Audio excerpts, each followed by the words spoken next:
A long time ago, a couple of decades ago now, when I first got into whiskey, I didn't have a lot of friends to hang out with and enjoy whiskey back then. It was kind of an individual mission, an individual pursuit. I remember though thinking maybe there's some whiskey out there on the internet. And back in 2005, yes, indeed, it turned out that there was some whiskey on the internet. Nothing close to, of course, what we have today. But some of the content I found was pretty fantastic. The Malt Maniacs, Whiskyfun, uh, fronted by a gentleman that we're gonna hang out with tonight, Serge Valentin, and that's 20 years ago, and the reason that I got into it and I loved it so much, the reason it was so different from all the other whiskey content that I'd been enjoying, either from packaging, marketing, promotional material, or even whiskey books, is that it seemed to focus on the emotion. It seemed to talk about how the whiskey was affecting people in a very visceral way. I've been following Serge ever since. But tonight, it's me that gets to have the fun. It's me that gets to enjoy hanging out with Serge. I'm really looking forward to it. I hope that you are too. And as always, I'll see you in a sec.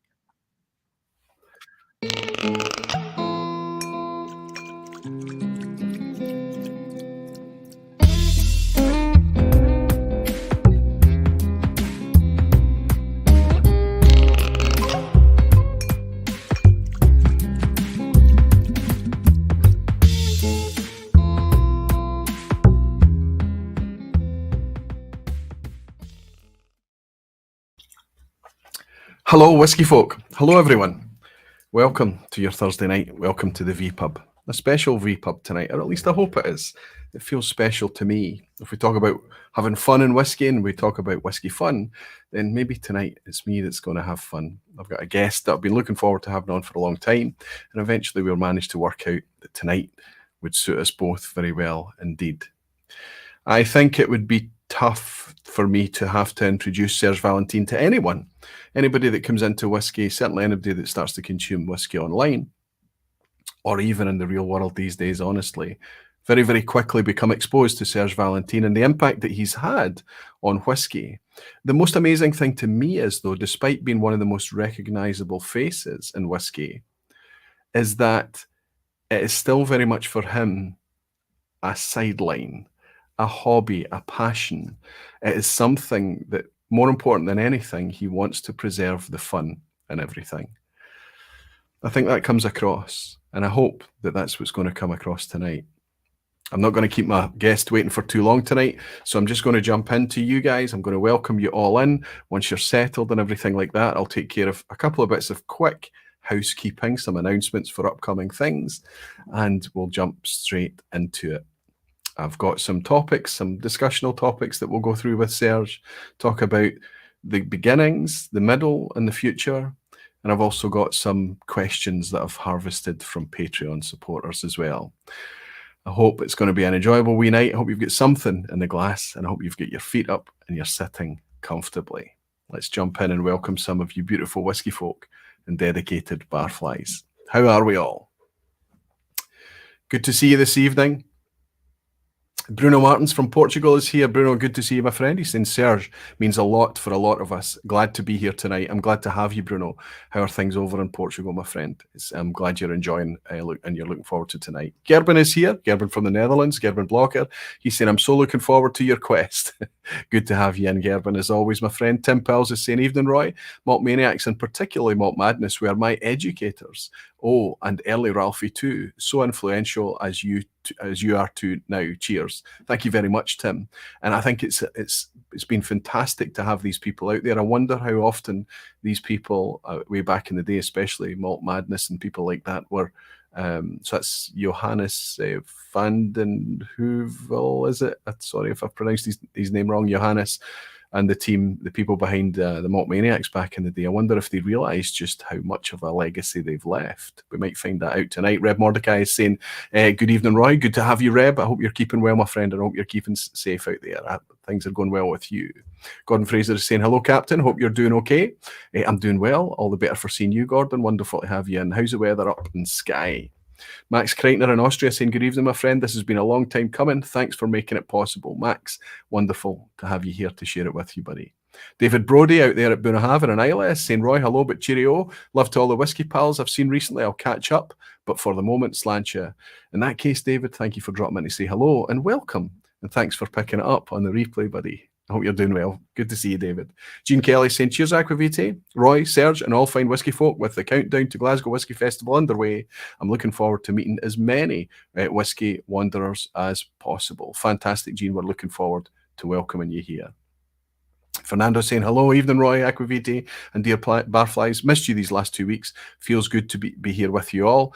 Fantastic, Fernando. Good to welcome you in. And MJ Rodden is saying, hello, Roy. Definitely having fun myself. Just welcomed home our 23-hour-old son. I think a bottle needs to be opened. MJ Rodden, my goodness. That's the best kind of news. Let's raise a wee glass to you and your newborn. That's fantastic. Congratulations, buddy. I hope you and the family are all well and in good shape. Cheers. Terrific fella, superb. Hellswood is saying, good evening, Roy, back to the real world this week. Of course you are, Helen, after your crazy visits up to Scotland, over to Isla. Wonderful to see you while you were here, and I hope it's not too long before you're back again. I get the impression that that's exactly what's going to happen. You'll be back here quickly. It's jumped right down to the bottom. I'll scroll back a wee bit. Apologies.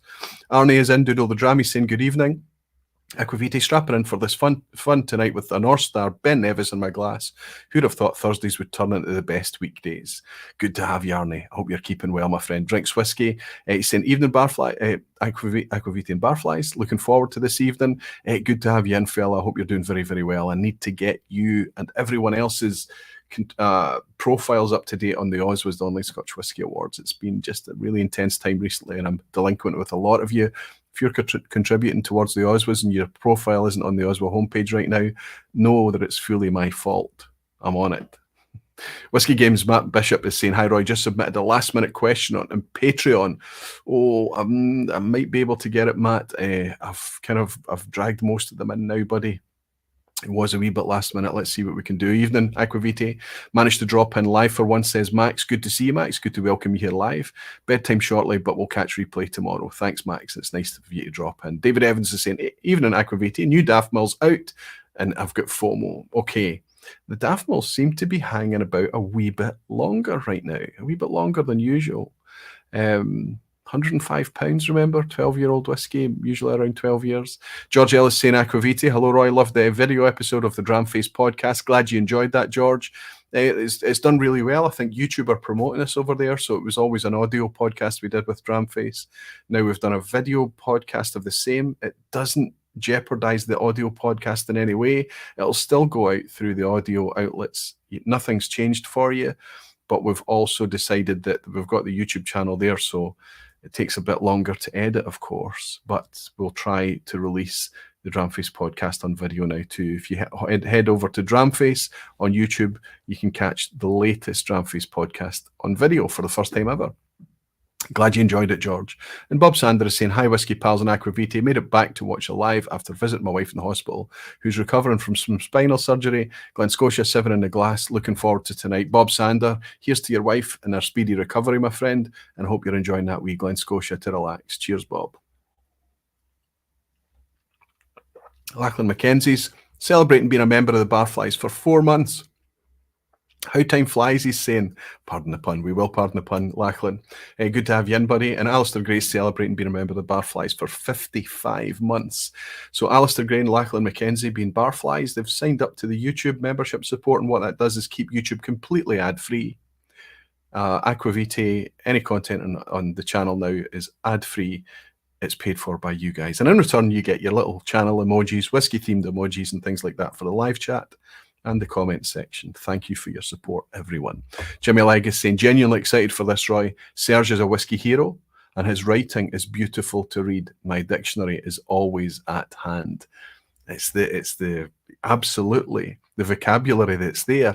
And I think it's wonderful to have that vocabulary woven into English as a second language, because there's a there's a flow, there's a pattern, there's a quirkiness to it that makes it pretty compelling to read. Interesting that you would pick that up as well, Jimmy. I've loved it over the years, but thank you very much for your dram, my friend, and it's nice to have you in, Jimmy Legg.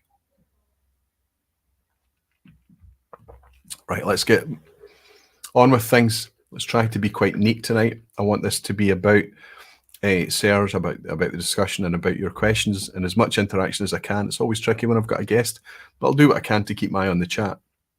But I've got a wee bit of housekeeping I'd like to share with you first. And that's going to start off with a wee bit of an announcement. There's a project I've been working on in the background. I know it's been pretty quiet. There's virtually nobody's known about this. There's a team working on it in the background, and I'm just there in a kind of a support role.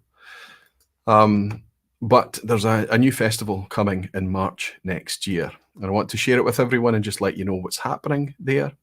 This is the Independent Spirits Festival, and this is dovetailed perfectly, and it's absolutely in collaboration with the new Water of Life film. You might remember the Water of Life film that came out a few years ago, just talking about some of the tales and stories in whiskey, with quite a focus on Jim McEwan and Brooke Laddie and things like that. Fantastic watch and fantastic film.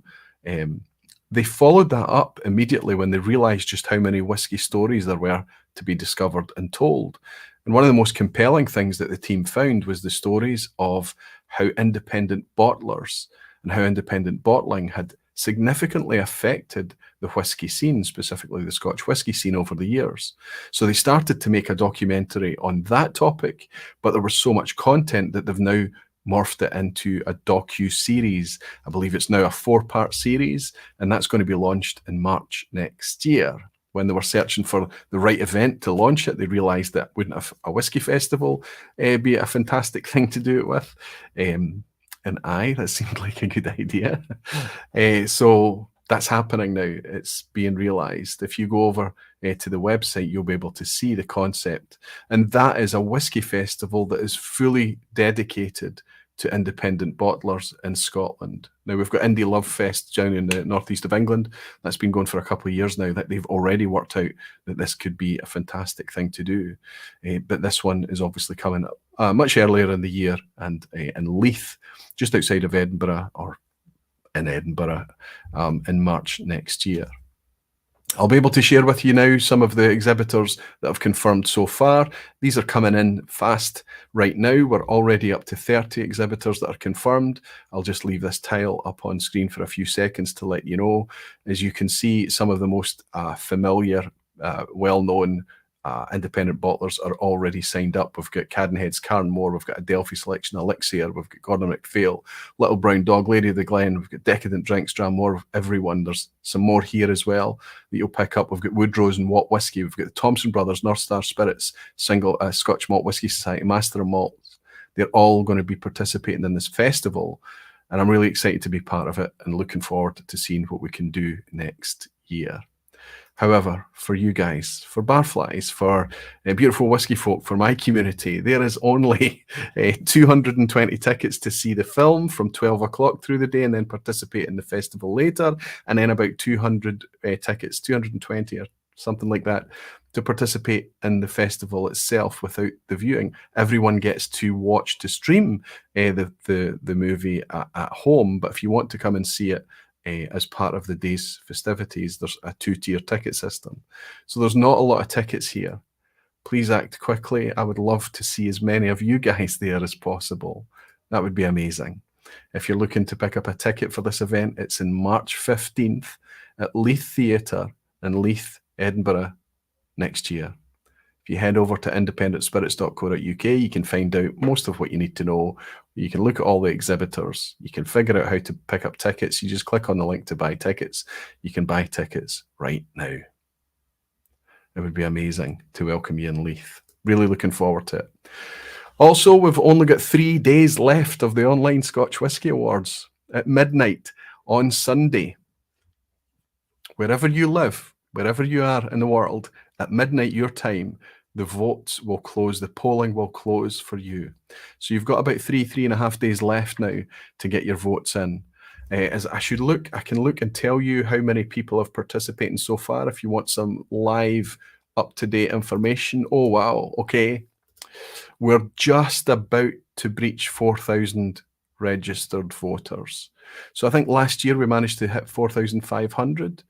It would be good to get close to that this year. I suspect that things are a wee bit quieter in the whisky sphere in 2024, but still, that's fantastic participation. Listen, if you don't feel you've got anything to contribute, if you don't feel you can vote because you are not familiar with the nominees, that's okay. Only vote for one of the nominations if you feel that you love that whiskey, you would recommend that whiskey, and you would repurchase that whiskey yourself. Then it's worthy of your vote. If it's not, if nothing's worthy of your vote, skip the category, but please enter into the wildcard system for People's Choice, because for every category, all of the 9 categories, that will generate a top 10 People's Choice that we will share as part of the winners ceremony on Saturday, the 2nd of November. We'll announce all the winners then. I have to tell you honestly that there are some races that are far too close to call, to the point that when we've been printing off certificates this year, we've had to print off multiple certificates because we don't know who the eventual winner is going to be. That's how tight some of these races are. So please get in there, register your vote, and get involved. It would be fantastic to have your participation. And remember, in order to diminish and dilute the chance of any kind of echo chamber from any individual community, wherever that may be, Roy's community, Ralphie's community, whatever, much further beyond, we've invited 80 different contributors this year. That's online through YouTube, online through bloggers, social media channels. We've gone to the on-trade, we've gone to retailers, we've gone to everyone to try and make this as diverse as possible. The more you get the message out, the more you put it into your communities wherever you're enjoying whiskey, the more diverse it is, and the less that echo chamber effect that people are worried about becomes an issue. Remember the Online Scotch Whisky Awards, the nominations and the winners. It's not about celebrating the most popular. It's not about why is that there and that's not there. It's about celebrating what we are enjoying. And it can't be the same every year. It would get pretty repetitive. That's what the People's Choice is for, to represent the top 10 in each of the categories. Thank you all for your support throughout. Thank you all for your participation, to those people that have voted so far. For those of you that are still thinking about it, just click on it and have a look. If you leave again with nothing more than feedback, that's enough for me. Thank you for your trust. Cheers. Finally, an apology from me. A wee dram's come in from David Hong as well. David, you never leave a message. You just buy me a wee dram, my friend. It's always appreciated. Thank you so much, David. Thank you for your generosity. Cheers. An apology from me. I'm taking a holiday next week. It's half term, end of October every year. It's the half term break, so all the kids are off school, family, and we're going up into the Highlands for a wee spell. And I mean, there's no vPub here on Aquavitae channel, but over at Jeff Whisky, he's going to do a pop-up vPub next week. I know he's got a wee bit of an announcement. He's certainly got a topic that he wants to talk about, that's for sure. But anybody that knows Jeff Whisky, just search YouTube for Jeff Whisky. Maybe if Sugar Kitty's in or any of the admins are in, they could pop a wee link in the chat here on YouTube to Jeff Whisky's channel. Give him a sub. Watch what's happening over on his channel, and he'll schedule a Thursday night slot next week and look after you. That'll give you some place to go while I'm off enjoying myself. Not bad. Is that pretty neat? Is that we've got taken care of welcoming you guys and all the housekeeping. I think my guest has been waiting long enough in the background, don't you? I can't tell you how excited I am. I can't tell you how much of a privilege it is for me to be able to welcome behind the bar at the vPub for the first time the gentleman that is Serge Valentin. Serge, if you're good, I look forward to welcoming you. Hello. Good to have you, my friend. Hello. I was looking at the list of comments and I thought there was nobody, but I thought it was updated from the bottom, from the top, and not from the bottom. Yeah. So I thought it wasn't moving at all.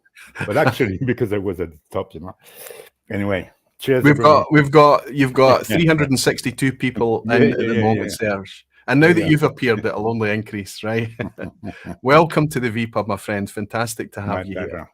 Really, it is a privilege and a pleasure.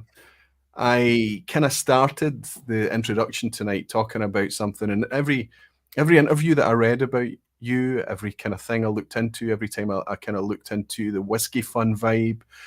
The Whiskyfun is a very deliberate name, isn't it? Oh, it is, absolutely. At the very beginning, it was a kind of barrier I had put, I think. I never wanted it to become a job, because at that time when I started, already some people were looking for jobs. And so already a few things happening online, even in the mid-90s, were moving towards business, mild business, let's say. And my aim was never that. So I had thought it would be fun, and it had to remain fun. And I hope it's still fun. It is for me, at least. Well, Whiskyfun is now 22 years old. I'm afraid so. Yeah. If you there was I remember 10 years ago, more than 10 years ago, seeing an interview with you and Ralphie. You were sitting outside up in Speyside. You've got a dram, he's got his microphone. Yeah. And you talked about this, but it was coming close to your 10-year anniversary. Yeah. And we're going to finish with this tonight. I don't want to start with it. But already you were taking it step by step and suggesting as long as it stays fun, you'll continue. So that was now 12 years ago. Yeah. In 2024, despite everything, are you still having fun? Oh, absolutely. Absolutely. Maybe not every day, but I don't taste whiskey every day. So I publish every day, more or less, but I don't taste every day. Yeah. So indeed, sometimes it's not that funny, but other times it's very funny. So it's all fine. It's all fine. I just go on. It's like riding a bicycle, You just go on. You're in the rhythm and you just continue. Yeah. If you stop, you fall. So in a way. Yeah, that's right. That's absolutely right. I've got some prompts that I'm going to pull up through occasionally, but you and I haven't scripted anything as exactly how it should be tonight. We're just going to have the conversation and chat. But I want to, for everyone that doesn't know who you are, that there's a lot of people that's just in the door, lots of people that are new to whiskey. We love to welcome them in. Let's just give it some context and talk about how it all started for you, your epiphany.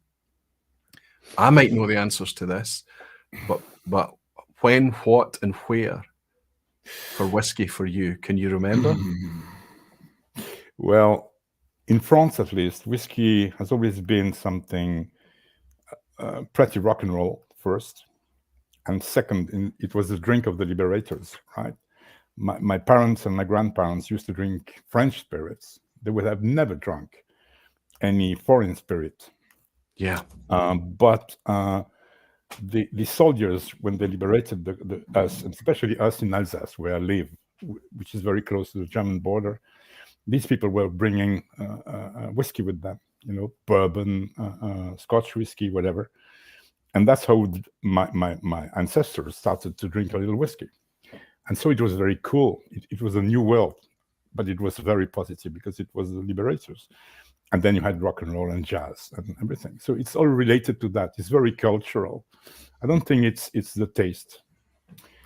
And it just went on. And I believe still today, France is the #1 market, but in volume, not in value, only in volume. I believe so. Well, I think in volume, India has just overtaken France for the first time, but it's very different because India is taking IBC's bulk whiskey, right? Yeah. Whereas France has always been one of the biggest consumption markets for Scotch whiskey. Yeah. Originally blends, but increasingly more and more malts. Yeah. What about the Serge epiphany? What was your when did you transition from that drink of the liberators? When I bought my first car, I drove to Scotland. You drove to Scotland? Yeah. Through London, you can imagine, with my first car. What year would this be? Give us a year. 79. Okay. And And so I drove to Scotland. So I started to drink a little whiskey. It was Glenfiddich. You didn't have anything else. And you had to drink it with mixed with ginger ale or whatever. Nobody was drinking it pure at that time. Even in Scotland, yeah. I mean, nobody that I knew. But it was the first real encounter. And then in bars in France, you would have single malts, which were really the special stuff. We had only two, actually, Glenfiddich and Cardew. But that was really very, very special thing. And then it just went on and on and on. Yeah. It increased from there. So if we go into, so we're starting in the late 70s for you. So your first time that you've sipped a malt whiskey. Yeah. And understood maybe that there's a difference there. There's a difference between the blends and things that they can be enjoyed and sipped neat, maybe like the French spirits, traditional French spirits. Yeah. And so it must have been a very slow, gradual build then through the 1980s. And it was, but malt whiskey was something that you would have drunk pure, whereas blend never. So blend was always mixed with soda water or whatever. So the fact that it was something pure that you had to drink without any ice or without any Coca-Cola or whatever was something very, very specific. And then what happened is that in the 90s, I started to have a newsletter, a private newsletter, a printed one, because there was no internet at that time.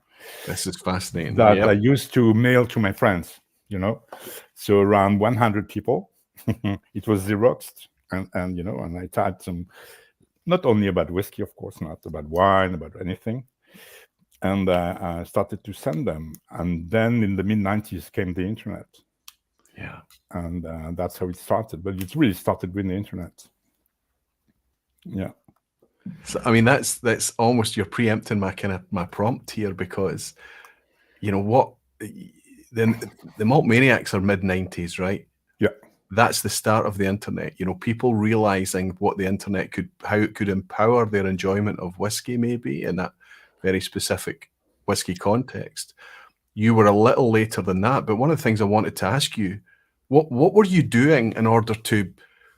How did you find knowledge? How did you learn about malt whiskey or any whiskey before the days of the internet? Because for most of us, it's unthinkable, even for people of my age who remembers vividly pre-internet.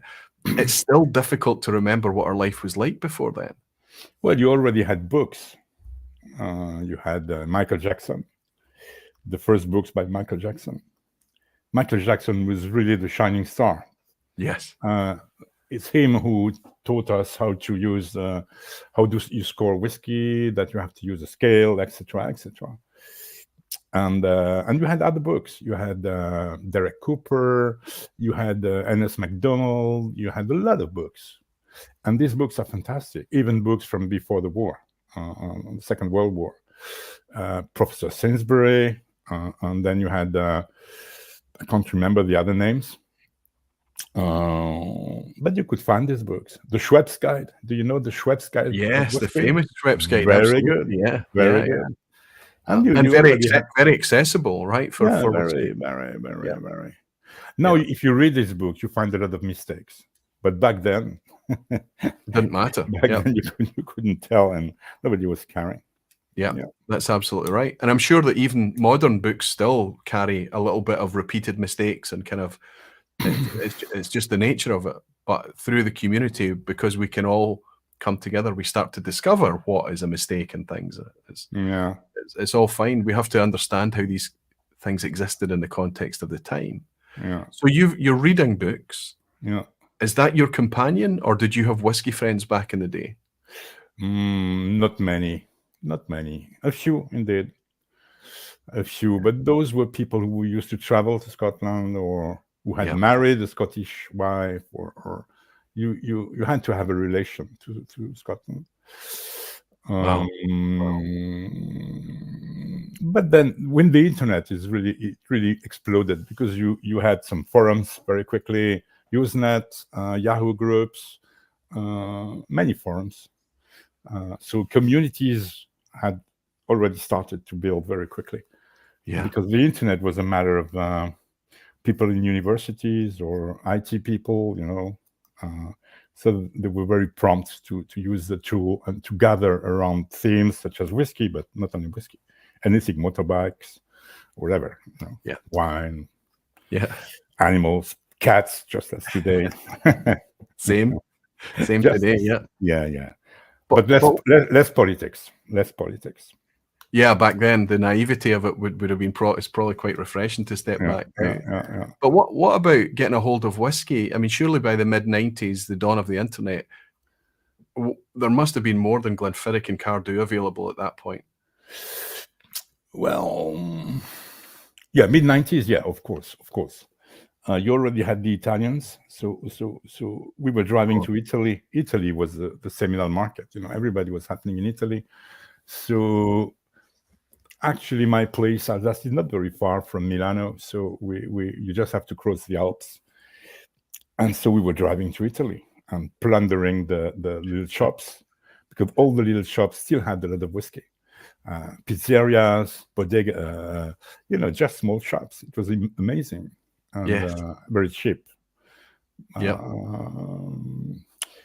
Samarolis, exactly. But the first Scottish bottlers, Cooper's Choice, of course, the first signatories and many others. Yeah, Gordon MacPhail, of course. So you were having to actively, because e-commerce, buying online or buying from auctions, that they didn't exist back then. So you were having to travel and seek. So there would have been some adventure involved, right? There was, yeah. But that's how you could find real gems. But you had lists as well. People were sending lists back then, through email. They had lists. I've got this and this and this and this. The price is that and that and that, and you would order through email. Private sellers. Yeah. Collectors. Yeah, semi-private. Yeah. You never knew if they were really private, but anyway. So because there has to be a way for you to gather a breadth of experience and expose you to just how deep a subject Scotch whisky could be and how diverse the flavour landscape could be. Was that through a club? Was it through you sharing, or was it your own exploration? We had a small club here in Alsace, but very informal club. But the real club was the Malt Maniacs. The Malt Maniacs had actually started in 96 or 97. Yep. The guy behind all that was Johannes van den Heuvel, as you said, great guy from the Netherlands. Yes. He started it all. He was working in IT, so he was very, very keen on doing that. And his idea was to build a club of people from various countries. Yeah. The real thing of the internet was the ability to chat with somebody from the UK, from the US, from Japan, and that's what he did. So he gathered a few people. They had no Frenchmen, so I said, "Hey, I'm French," and they said, "Yeah, welcome aboard," and etc. And that's how it started. And Fantastic. so we were sending each other sample kits. So everybody who was having bottles, we were sharing the bottles, sending them blind sample bottles, and then have fun with that, trying to guess what it was and being wrong all the time, of course. Of course. But you continue because a broken clock is correct at least twice a day, right? Yeah. Fantastic. And it's still something that everyone is doing today, and it is we have to remember that it's great fun, and we have to remember and remind ourselves how difficult it is to tell, unless it's a really extreme classic example of the style of a Bowmore or of an old Glengarry or something, that you've maybe got a chance. But malt whiskey is very, very fickle, very difficult to guess. Yeah. So at this point, you're involved in a Malt Maniacs, right? So what's the inspiration? What's the motivation for you to eventually in 2002 start a website that I have to say that if we talk about creating things that if suddenly they didn't exist, people would miss. Serge, I think if anything happened to Whiskyfun, I think it would be a devastating. What you've actually built is the archive, the Roy, scale. I think you exaggerate a bit, but anyway. I think my community would support me on the fact that it's been not just today in 2024 for 20 years, 22 years. Yeah. The idea at the very beginning with Johannes, Johannes, the guy, it was to build a trilogy of websites. So we wanted to have a book, meaning kind of an encyclopedia online. Yes. Then a magazine with articles about subjects, which we did, which was Malt Maniacs. Yeah. And the daily was Whiskyfun. The daily was only tasting notes and stuff. And that's how it was built. And that's how Whiskyfun started, actually. So everything which I was doing with the Malt Maniacs before Whiskyfun, so writing tasting notes, so there's been my stuff, I put it into Whiskyfun from 2002 on. Yeah, and even a few notes that were on print before. So you were doing it anyway, so the transition was simply you digitizing it, making it available to everyone.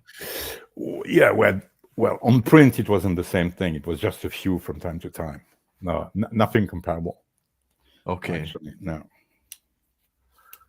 So the motivation for it was just to share what you were already doing? It's hard to say. It's a mixture of many things. I used to believe, and I still believe, that writing a tasting note is like taking a photograph. Yeah. So when you've got, let's say, when a friend sends you three CLs of a Beaumont from the 60s, once you drank them, it's over. Of course, you will remember a wee bit of the dram, but you will never remember everything, especially if you drink a lot or try a lot. And so I thought, writing a tasting note is the good way of taking a photograph of a dram, and then gather them in albums, like a photo album, which is a tasting diary, which was the idea of Whiskyfun, because there was no blog at that time. So there was no blog engine. Otherwise, I would have used the blog engine. Yeah. And so it's like it's a newsletter, but it's digital instead of being on paper, which is a bit cheaper. And also anybody can visit and read it. Yeah. But the newsletter needs to be delivered to everyone. Yeah.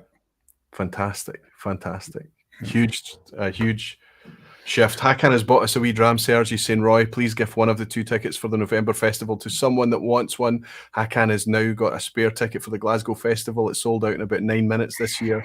So if you're looking for it, you can either get in touch with Hakan directly here, or maybe afterwards get in touch with me and I might be able to help you there.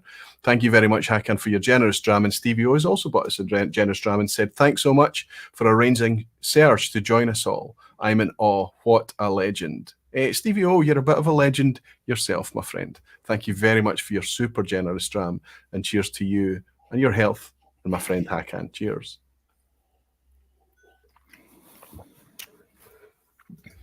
So you've come along at the right time. You've fallen in love with whiskey at the right time. You've got this group of friends, these motivated people. Johannes, who's got some idea of tech and the internet and how to help build these platforms in order for you to share. So it's kind of a perfect storm in a way, right? And then you're suddenly, there's no planning, there's no long-term thing. No. You didn't imagine that suddenly one day in the near future or the medium future that a score from you guys would be so impactful. Do you remember when you realized that the impact that you could be having as enthusiasts? Because this is the big difference, I think. Everything that we consume before that time is by expert writers or people who are in a very specific role, or people who are in the industry. And then suddenly the enthusiast has a voice that's much more amplified than the local whiskey clubs or groups. I think we never realized. I don't think we realize today. That's never been neither the plan or the idea. Sure. I have no idea. I know something is happening sometimes, of course, because people tell me, retailers, etc. But I have no idea of the size of the thing, or I think it's a bit exaggerated globally. But I have no further idea. It's never been the intent. So I've never tried to monitor this or to it's never been the idea. And that's why one day I put a warning on the website saying this is not a buying guide. Yeah. That's never the idea. It's just a personal tasting diary. Yeah. And it has to remember that. Otherwise, the pressure would be too high. Yeah. I don't want to have to watch my back all the day. It's interesting because I think that if we want to keep it fun, we have to find a way to not have what we do and what we enjoy affected by the potential consequences. And we always find ourselves caveating through speech or through putting a notice on the website that it's not a buying guide. We have to find some way to make it clear to people that we are not experts, we are enthusiasts, sharing our individual snapshots. I think your photo analogy is perfect. But the consequence of what any online commenter does, somebody is likely to enjoy what we do and follow our steps and buy something. So it segues quite nicely into the next prompt here. I think you're wonderfully open. You use at least 3 different scoring systems, right? Which is your favorite and which is best? When I say 3 different scoring systems, you use the 100-point scale, a little bit like the Robert Parker wine scale. Then you use a star system. But I think for me, the most powerful, the words. Well, the 100-point scale, we used it with the Malt Maniacs because of Michael Jackson. Because the first idea, because Michael Jackson was using it, right? And we wanted to compare our feelings with his. He was still alive at that time, right? Dear Michael. Yes, yeah. And so we were just, okay, Michael says Macallan, whatever, is worth 95 points. What's our idea? And so we wanted to compare. That's why we used exactly the same scale as his. We never wanted to invent a scale. And then we wanted to calculate averages between us. You can't do that with ABCs or thumbs up, thumbs downs, or dogs or wolves or Glencairns or whatever. So you need to have figures. Then you need to have a good granularity, because if you try, for example, 5 Lafroigs from the 90s, if you use only 10 points or ABCs, you end up with the same scores for all the whiskies. So okay, fine. And all the guys who use 10 scales end up with using decimals eventually. So first quarters, they move from from 10 points to quarter points, and then to decimals. And 10 points with decimals is like 100 score, right? 100 scale. And that was the first idea. But then already at that time, a long time ago, some people started to complain, saying that 100 score, giving scores is not a good idea.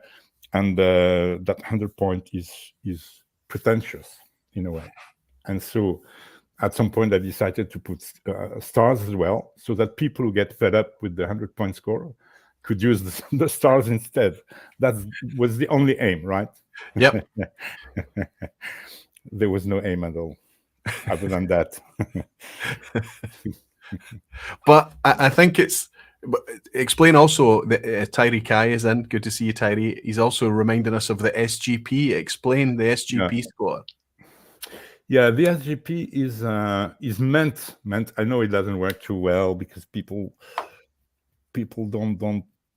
I would have to put this on bigger letters in the corner of the website somewhere, where it is exactly. It's just a very, very quick profile, because at some point people started to use diagrams and webs and stars and whatever, flavor maps and yeah, which is perfect, but takes way too much time. You can do a lot of things if you try 1 whiskey per week, but you can't do that if you try 100 whiskey per week, right? Yeah. And so you need something quick and fast, and that was a trial. I tried to have something that gives you a very quick impression of the whiskey, if it's sweet or not, if it's grassy or not, or if it's peaty or not. Very roughly. Yep. It's very rough. Yeah. So you've tried to remember that you're one of the first, certainly one of the first to do something that's instant. You're not publishing a book, so there's a huge lead time between the written word and before people can consume the word. Yeah. What you write and type is available instantly through the internet. No. Well, when I publish it, yeah, but I write it. I don't write it on the spot. I don't Sure. write it in the day. Sure. Yeah. But yeah, within maximum, let's say 2 weeks. Yeah, within a few days. Yeah. And you've got that ability to put it out there. So you've also got the ability to adjust and experiment and fine tune and play with ideas. So that's where these other things have come from. I could, and a lot of the questions that I took from the community, Serge, were questions specifically to do with scoring. It's very emotional. It's a very emotive topic, you know. And I think that for me, context is surely the most powerful thing. We need to understand. Some people look at the number, and the number is the number, you know, and they don't see anything past this. Yeah, I know. This maybe means it could be difficult for you to push higher or find what's the highest score you've ever given? Roy, that's why I put them in very small letters. This score. The score, yeah. I don't want them to be big, you know, on the website. Yeah. People have to look for them. Of course, they are at the end of this. First, not at the top, but at the bottom. So, at least in theory, you have to read the note. Of course, nobody does that, but they should. And in small letters. So it's part of something, and the score is really related to the people who gave the score. The score with that, who gave the name of the guy who gave the score or the girl who gave the score doesn't mean anything. It's 90 by Roy. It's not 90. You see what I mean? It's so subjective. And I think that building relationships with the people who are giving these scores, these subjective scores, based on a single moment with a single whiskey, I think that's much, much more important. We need to context, and we need to read the words. I'm tempted to push back a little, but I won't because I'm responsible for Dramface, of course, and we use a 10-point score system. For the moment. Well, it's interesting. The only person that's ever suggested changing it to go to half, 0.5, or decimals, the only person is me. But it's with a playfulness, because you want people to have their conviction. You want people to say, no, we're doing it right. We've got it right. And these are the reasons we've got it right, because people are understanding the individual writers, the individual profiles of the preferences of the individual writers. And they have to, if they want to understand why is this 7 out of 10 different from this 7 out of 10, they need to read the words. And only through reading the words, they understand the context. And check who wrote the words.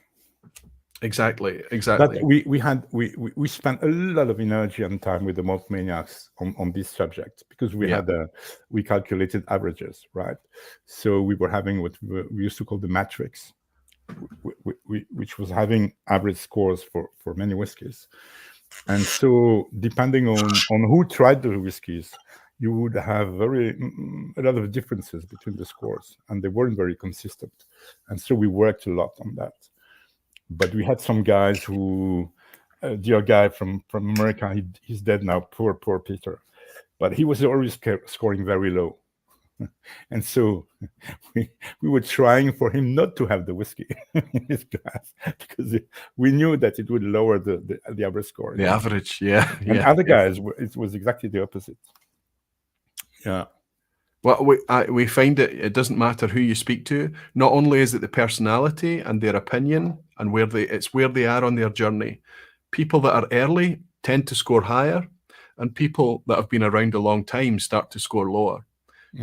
But people understand that dynamic, and they need to know the person. They need to understand it. Listen, actually, I have a feeling. Sorry, Roy. What we were having, we had 3 steps as well. We had beginners, medium seasoned whiskey lovers, and so to speak, experts. And so the experts were having a 3-point leverage on the scores, whereas the beginners had only one. So the averages were trying to take into account the fact that you were a beginner or not. Yes. It wasn't perfect at all, but the idea was there. Is there such a thing as a perfect system? No, I don't think so. Not when the humans are involved, and not when the subjectivity is involved, and not when the huge variation in whiskey is involved, right? It's impossible. I only believe in comparison. That's for sure. I believe in comparison. Well, I think that this is an advantage, an instant advantage, and I know that it's been a champion of something you've championed for a long time. If you have 2 whiskies, 3 whiskies, or more whiskies that are all very similar in profile, maybe the same distillery or something, the 100-point system allows you to instantly show which one is, in your opinion, slightly better than another one. And there is a clear advantage there. I want people to stay. I want people to read the words. So if they want to have the pleasure of understanding the difference, they need to invest the time, because only through investing the time do you get to understand the writer, their experience, their opinion, and the context of why they've scored it. There's a huge danger that we become fixated on a number, and this thing is teaching us every day that it's so much more than a number. To try and put this into a number is almost impossible, right? I have a suggestion that one day we'll do another vPub on scoring. All right. But we'll do it on a panel. We'll have Serge Valentin and some other kind of famous people that are involved in scoring whiskies, maybe Ralphie and people like that, right? We can come together and we can talk about the pitfalls of scoring, because it's a really, really fascinating topic. But if we talk about these dynamics and how they've manifested, certainly since the mid-90s, the dawn of the internet, then things that have happened more recently in the last 15 years, the rise of social media, the rise of platforms like YouTube, where the exact same content has just become recorded on camera now. And you've already touched upon this, but what do you think? The rise of independent digital creators, opinionistas, commentators, what kind of effect do you think that they've had on today's whiskey? Is it a positive or a negative? No ideas, right? Strictly no ideas. You've touched upon it. You've already suggested that it's difficult for you to measure or even know, right? Oh yeah. I can tell you about the very beginning, because it was much simpler and there weren't many people. At that time, at the very beginning, the industry was calling anybody who was an amateur and was into whiskey and on the internet, they were calling them the malt maniacs, right? Even if they had nothing to do with the malt maniacs. And they were doing seminars at Diageo, for example, on themes such as how to deal with the malt maniacs. They destroy your lives. They wrecked careers. How to deal with them. You see what I mean? So it was very much counterculture, as we chatted before. So it was completely different, and the impact was they didn't know what to do, and eventually the whole industry adopted the line, which was, I believe, if you can't kill them, make them friends, right? and and so that impacted, and that's when they started to invite us to go to distilleries, taste the new whiskey, and etc. Chat with the managers, etc. That was new. This is fascinating, because this is human dynamics that we're dealing with here, because this is them being presented with a new thing that they didn't understand. Maybe they realized it was something that they couldn't control, but it wasn't the fact that the online commentators could destroy careers. That was going to happen anyway. But that was the true name of a seminar, Roy. I know. In fact, I remember reading your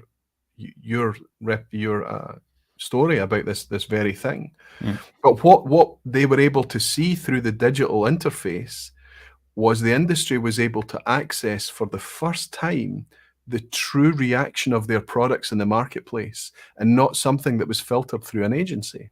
Mm-hmm. Mm-hmm. But they saw it, and they were they were afraid, because with every positive there comes a negative, and everything in between. Now They didn't have any website themselves, right? So even the brands, if you were typing Macallan, you were arriving on the Malt Maniacs or a few other websites, and not on not on the Macallan's website, right? Absolutely. So it was very different, yeah. Incredible to consider. But now, in these days, I hope most of the pragmatic or the industry who cares have discovered a way to coexist with no fear, with just they earnestly try to, most of the ones who care, try to bring the best product. Mm. You know, maybe it's not always possible, but there's now a feedback loop. There's a feedback available for those who care. It's not about destroying careers. It's not about. No. It's about just telling the truth. You know, which is all you did. If you say that you can't see the impact that you've had, it's difficult to measure. I understand your sentiment, but I think that you noticed that there must have been a tipping point at some time in the Serge Valentin Whiskyfun career, that it went from people in the industry ignoring you or trying to work out how to deal with you, to suddenly a tipping point to welcoming you, to respecting you. Do you think there was, or was it gradual? There was a lot of industry at the beginning, because they were having computers and they were having internet connections, and they had only us to connect to. So actually they were reading the websites, the people, distillery managers or marketing managers, whatever. Today, some do, some don't. I don't know. Yeah. Sometimes they are checking the values of the bottles they own. Sometimes it's anything. They're humans, right? Yes. The industry is that you've got several kinds of entities. You've got brands, you've got companies, and you've got humans. A brand is between a human and a company. But humans, they are just like us. So absolutely. They have exactly the same. They're good guys in general. I think it's opened the discussion, Serge. I think we're more comfortable to discuss whiskey in a way that describes it as an emotional thing. You know, if we talk about Whiskyfun, it helps us to have fun, right? And it can often be a difficult life, but it can also bring passion, and it can bring inspiration and creativity and all of these things. And I think when it lands in the hands of people who need an outlet for that, it benefits everyone, even the people that are initially afraid of it. Right? We hope. I hope. Anyway, let's talk more about you. Let's switch it back to, I watched this Ralphie interview with you together, okay, years ago. This is probably back, maybe Ralphie was a malt maniac at this point. Yeah, I don't know. He was, yeah. Yeah. And by the way, I should say, and I'll say it publicly, just in case Ralphie's tuning in, he asked me to pass on his regards, and I already passed on your regards to Ralphie, as you requested me to do. No problem. Excellent. And he's hopefully tuning in. But he was interviewing you, and he brought up a question that I found interesting. That he said you're still looking for the Holy Grail. Maybe the Holy Grail was your words, the Holy Grail in whiskey. And at that point of that interview in 2012, you hadn't found it. Now, I know the answer to this question, but I'm going to ask you anyway. Have you found it today? And if not,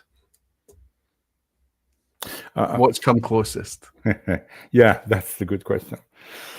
I think I went closer. Probably, but you know it's the holy grail once you try it, right? There was one whiskey which I really adored, was Stromness. Oh, You know, the third distillery on Orkney. yeah. And I I've tried. not even held a bottle or seen a bottle of Yeah. Stromness. Yeah. I've tried maybe 2 or 3 of them, not more, sadly. But that was some whiskey, that's for sure. You can still find it. You can find the 00. It's not the grandest, but it's very good, very good.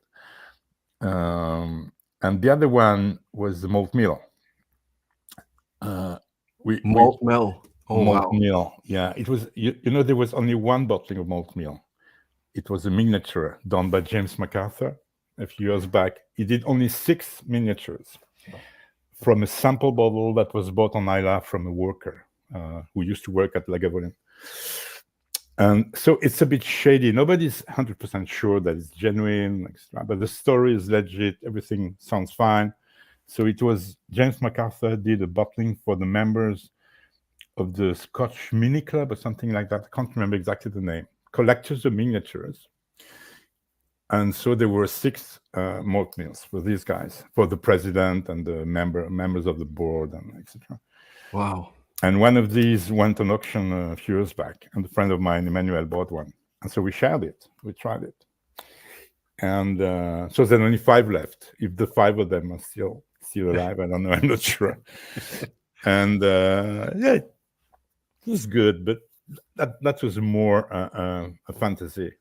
Because there was this movie by Ken Loach, you know, with Charlie, all these guys, The Andrews Share, which was about a cask of malt. That movie is my claim to fame because the final scene is filmed outside my house. Oh, wow. Congratulations.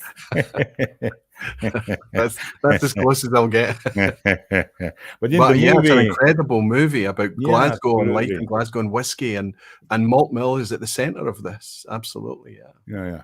But in the movie, they say there was never a bottle, but there were actually the 6 miniatures. But it's not 100% sure. So anyway, but it would have been the Stromness, yeah, for sure.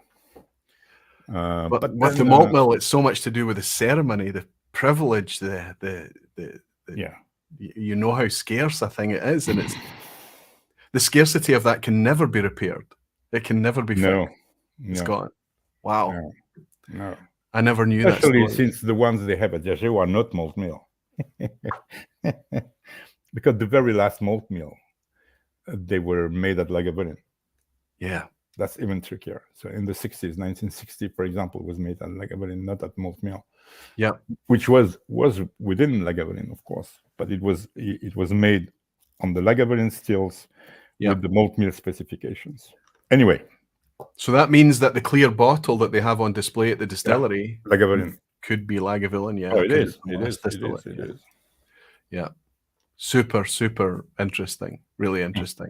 I'm not sure, but anyway, it's funny. Yeah. It's really geeky, very geeky, right? Yeah. Let's say that you're the closest that's possible to come to tasting what is closest to being the most legitimate malt mill, right?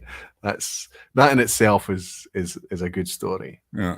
So it leads me to ask the obvious question, Serge, is that what's the difference? I mean, is modern whiskey not as good as it used to be? Of course, it's changed. What's better, the old whiskies, or is it better to be living today or the 1990s? For your wallet, it was better in the 90s. It's true. It's true. For sure. But I believe the average quality has risen, but that you've got less shining stars and less duds either. So it's been averaged, leveled, yeah. But the quality is fine. You won't find a very bad one anymore. 20 years ago, you would find some very bad ones, very bad ones.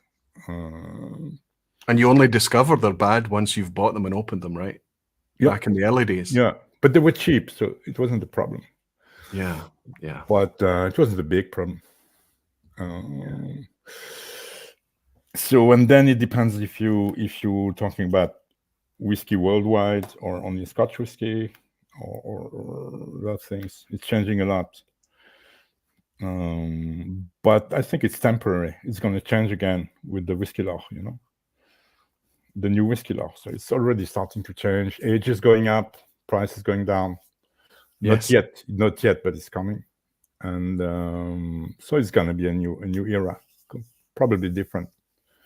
This is fascinating, and this is something I think I want to ask you about when we talk about the future of whiskey, what it holds for us now, especially in the context of what you've learned over your 40 years of enjoying malt whiskey and what you've seen. You've seen this huge climb, and we're still up here. So even if there's a correction, I think it's never going to do this. That's not going to happen, as much as we would love. But I would like to ask you about the future before we finish this evening. Graham Fraser has suggested to everyone that's just been inspired by our malt mill discussion that if we pick up an old white horse blend,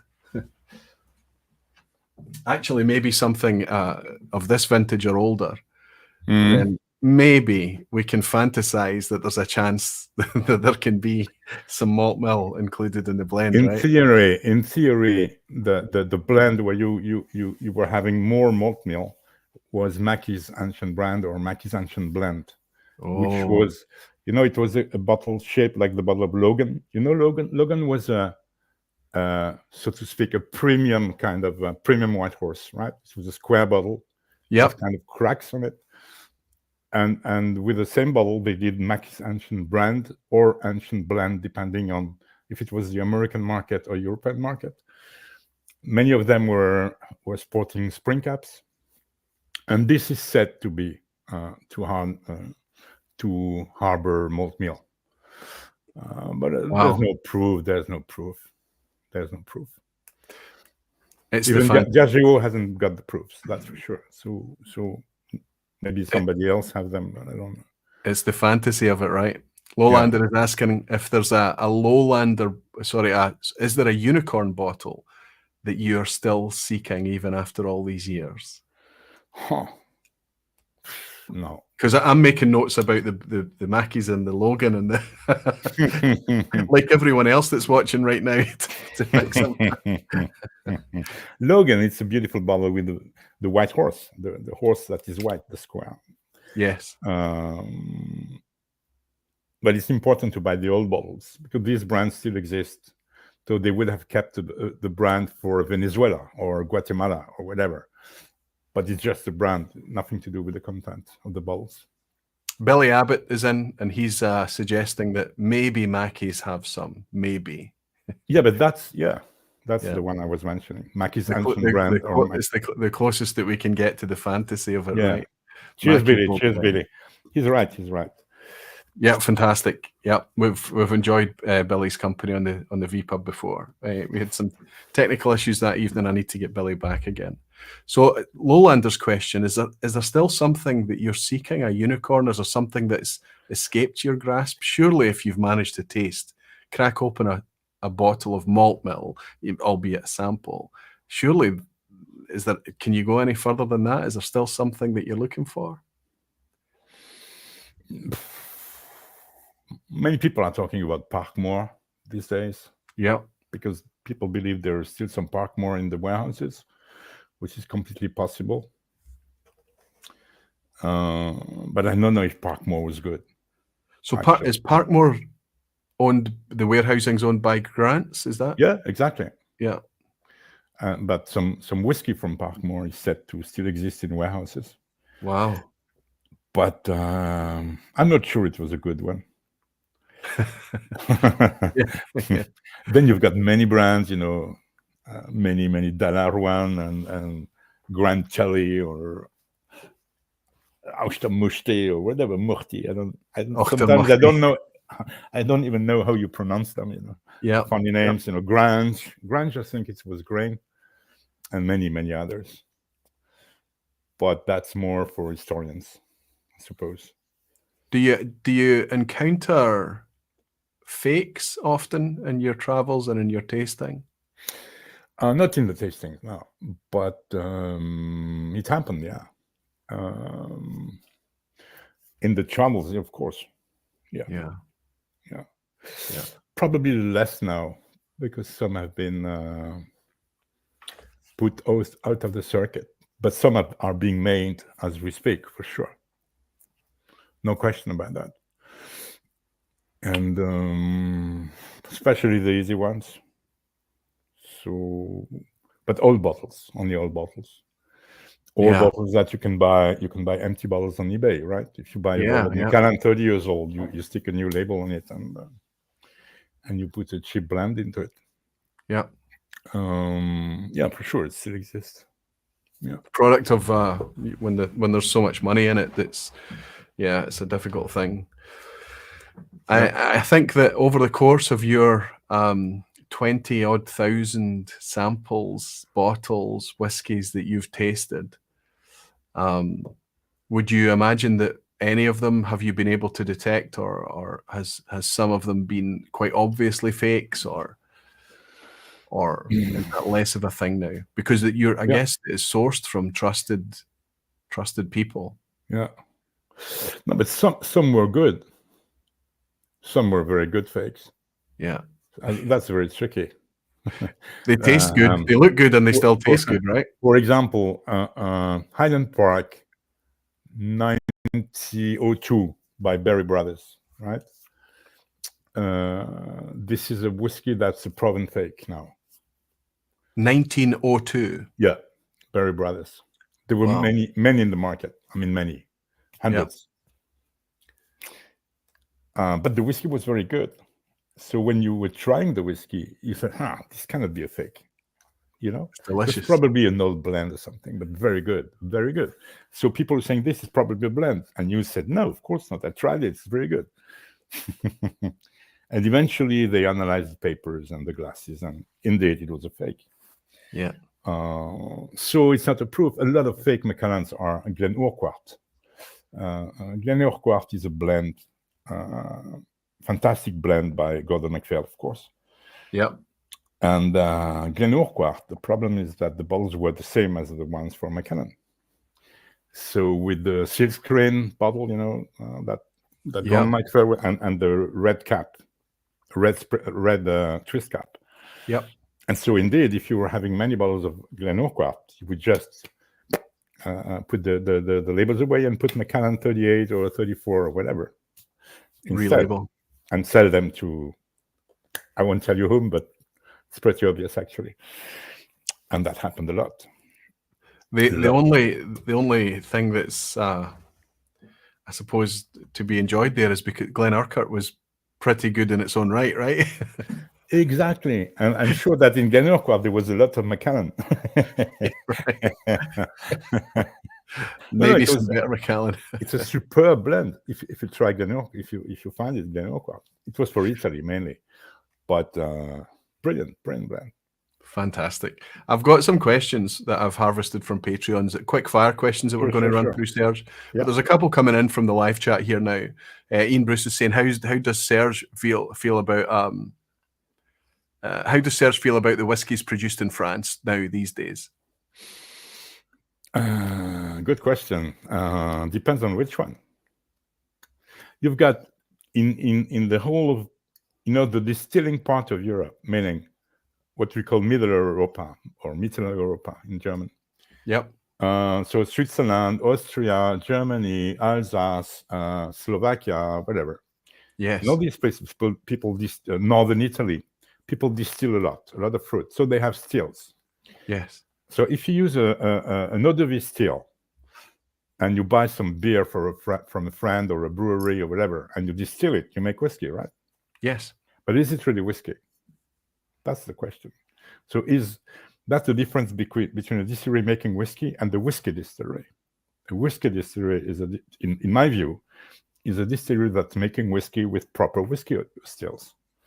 So pot stills usually. Not only pot stills, but mainly pot stills. So in France, you've got a few. Armoric does it. Glenarmor does it. Yep. Quite a few others. But many are using Holsteins, so German eau de vie stills, Yes. or Charentais stills, so stills made for cognac, or others. So they are making whiskey. We know that Armoric is making whiskey, good whiskey. I've not tried they've got a 15-year-old out now, and I believe Armoric, they're on yeah. the way to, and it's fantastic, Serge. Yeah. It's fantastic. Yeah. The 10-year-old I have here is delicious. I But love Armoric is like a Scottish distillery, right? No, it's a Scotch-alike, and it's almost a... I'm not sure they like what I say, David, but it's like a good Scottish distillery. So they make it in the state of the art. Yeah. Yeah, it is. It's good whiskey, objectively good whiskey. How much of the provenance is French? I agree with you. It's very, very Scotch-alike, but they are still... Scotch use French barley anyway. Don't worry. Yes, they do. They do. Unless they specify otherwise, that's absolutely true.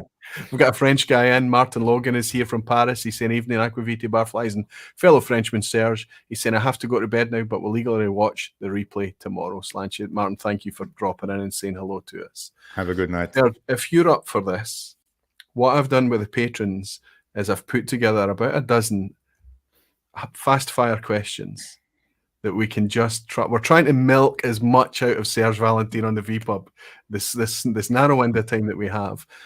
But you can decide how long you want to. Sometimes it'll be a very fast answer. Sometimes it'll be something you need to think about. It's up to you, okay? Mm-hmm. First one is from patron Don Miguel, and he's asking simply, he reads your content, obviously. Clynelish or Glenougie? I hope Clynelish will never become Glenougie, meaning there's not much Glenougie left, right? So right. You'd better answer Clynelish, otherwise you're dead. So there you go, Don Miguel. Clynelish is your answer, but in a private conversation, maybe it could I love Glenougie as well. I love it. Maybe it could be different. There's a nice one from Richard Hall. I hope we both understand this, but Richard Hall is asking to locate Serge Valentin with the What 3 Words app. What 3 words would describe where you are on your current location in your whiskey journey? So, Do you know what 3 words are? No. It's a digital application that you can find any point on the map anywhere in the world by using 3 words, and it can reduce the point to 1 meter squared. So just 3 words to describe where Serge Valentin exists on his whiskey journey in 2024. Possible? And you have to pick English words, my friend. I'm sorry. Yeah. I don't know. Past the middle for sure. I don't know. So that we'll call that downslope. All right. Yeah. Okay. Eventually, my doctor will say, "Please stop this. Please stop this madness now." So it never happened, but it might happen one day. Yeah, sure. What else? Pleasure. Ooh, still, that's fantastic for that still a word. Oh yeah. 2024 still pleasure. Fantastic. Otherwise, I would stop. It's not my job, right? So I could stop anytime. I have no pressure. Zero. Absolutely zero pressure. And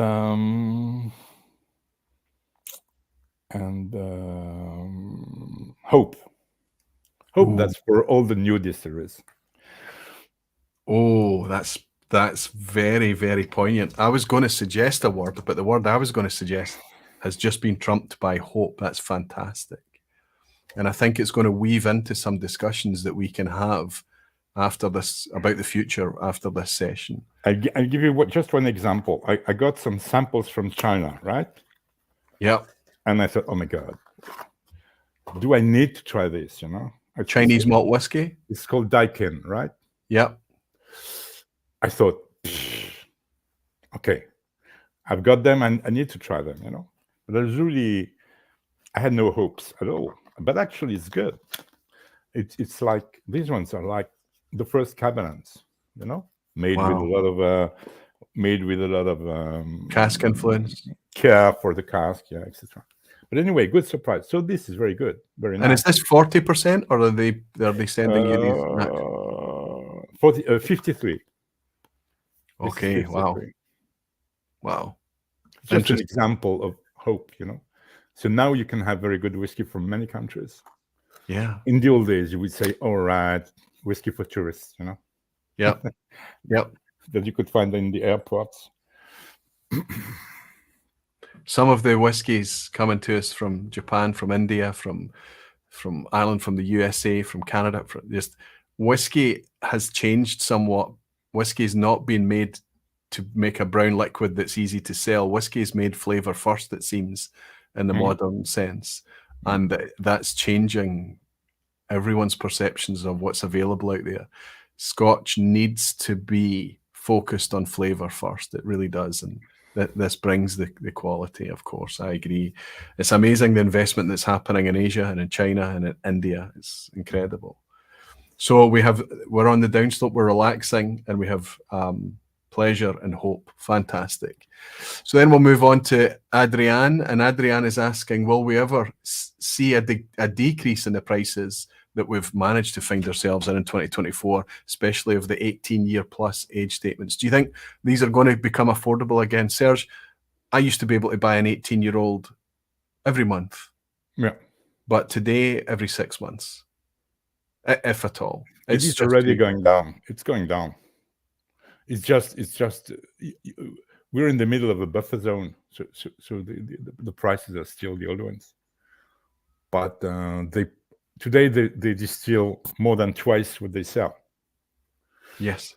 So when you distill more than twice and much more than twice what you sell, either the market explodes again, and then when the juice gets 10 years old, you can sell it all and you're even lacking volumes.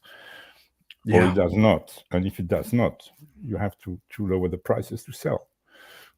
Or build new warehouses, but nobody's going to build new warehouses to stock all this. I read an interesting interview of you a few weeks ago. I should have reread it again before this interview, so forgive me if I'm forgetting, but it was in the wine website, and it was talking about keeping whiskey fun, but you used an interesting word where you suggested the industry, some facets of the industry, some were arrogant. Yeah. That's a theory. The industry, just to push the heavy prices and premiumization extra. We're talking about the age of innocence, right? They were saying until, let's say, 2010, you consumers were living in the age of innocence. You could have all the best whiskey in the world for cheap. It is over because you haven't got any whiskey left. And so it is the end of the age of innocence. And that's what I call the age of arrogance, when all the brands started to premiumize and to become arrogant. Arrogant is fake allocations, fake penury, fake lower fake volume. Fake scarcity. Yeah, exactly. And now I think we entered the age of abundance. I hope so. Abundance, yeah. But that's from a consumer point of view, not from the industry's point of view, right? Because if you produce more than twice what you sell, that's either you produce biofuel or which they can do, by the way. Sure. Or vodka or whatever, or gin, but nobody drinks spirits. I mean, it's not that nobody drinks spirits, but spirits is going down. The youngsters believe that smoking a spliff is much better for your health than drinking whiskey. Yeah. Yeah, it's true. The generational thing. Yeah, so much education needs to be done. So rather than investing in expensive premiumization, I would suggest that investing in education of responsible consumption could do everyone better service. But unfortunately, we are not there today. But it was interesting that you used those expressions. Let's switch things back to a topic that's a little lighter then. My friend, Precarious Dave, wants to know what's happening with the Grand Cru classification from 2007 and 2013. And just to contextualize this was Serge giving distilleries maybe a wine-based classification style. You can explain. Yeah, it was. I tried to have a classification of the distilleries based on the one that was done in Bordeaux in 1855. So premier Grand Cru, deuxième Grand Cru, troisième Grand Cru, etc., etc.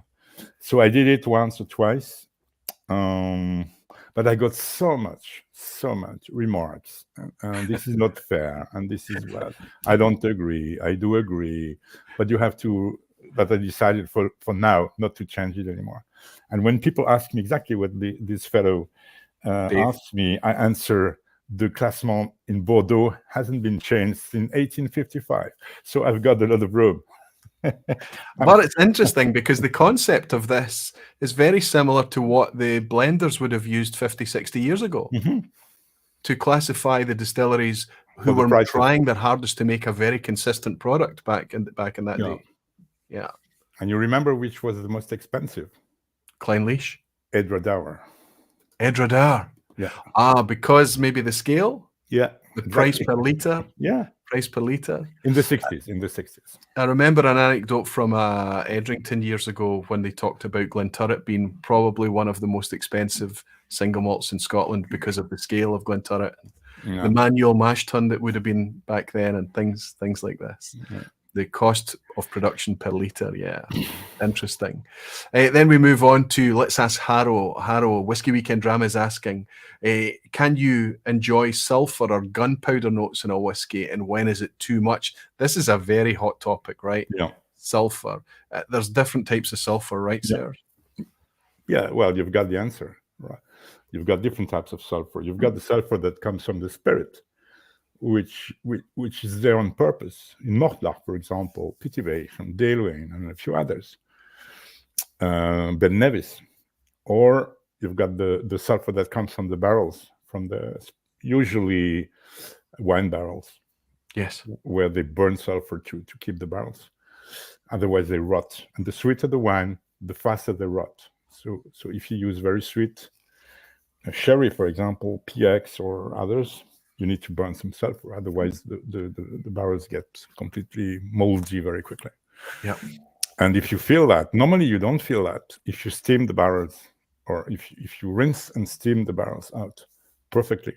But if you do that, you lose the wine that's inside. Yeah. So what happens very often is that the distillers want to keep the wine. They want to keep the sauterne or whatever, because that's exactly what they want. The taste of the and so they won't rinse it or they won't steam it. But then if it's gone, if they had burned some sulfur into the cask, it's still there. Yeah. And it leads me on to another question then, because the reason that some of these casks are in such demand right now, not necessarily sherry casks, but wine casks and various other fermented liquids, which are different from distilled liquids, but is for cask finishing to add variety and flavor and things. We're at the crazy point now where there's so many different flavors. Is this a positive thing, this variety, or do you think that it could be negative? Or I don't like it personally. I don't like red wine in my whiskey. I like red wine as such, but not in my whiskey. Yes. And I think there's a big misunderstanding around this. For example, sherry, a proper sherry cask, but even seasoned sherry casks, all sherry casks are seasoned these days, but they are seasoned with very young but proper sherry. Yeah. Whereas a wine cask, for example, Bordeaux, they use the barrels to keep the wines for 1 or 2 years when it's very old. The wine is not ready, right? The barrel just shelters some very red wine, undrinkable red Pauillac or whatever. And so if you pour some whiskey into it, you pour whiskey virtually into a very young wine that's not ready. If it's a proper chateau cask. If it's a cask that's just seasoned with wine, if they heat up the cask so that the pores of the wood open up, and they put 2 liters of wine under 3 bars of pressure, so that the wine goes into the. Yep. That's not exactly anyway. That's the same thing they used to do with Paxaret back in the day to regenerate the sherry casks, right? Yeah. To infuse it to put it into the wood. Yeah. And you know what's crazy is that yes, it does give us different flavors, but I'm not sure how much it enhances the quality often. We have similar opinions about wine casks. I have had wine cask whiskies that I can enjoy. I have had it, but it's definitely the exception. It's not the rule. No. It's difficult for me. It's difficult. But whiskey's a subjective thing. It's I was curious, and obviously Harrow was curious as well. I'll ask Ginger Genius's question. This could either be a fast thing or a long thing. Ginger Genius in Patreon is asking, what's the most expensive but the least favorite? So that's the opposite of bang for buck, right? You've spent money and you've been so disappointed, I think, right? A question for a masochist. Yes. Is it even answerable? I would have to think about that. That would be a very expensive one.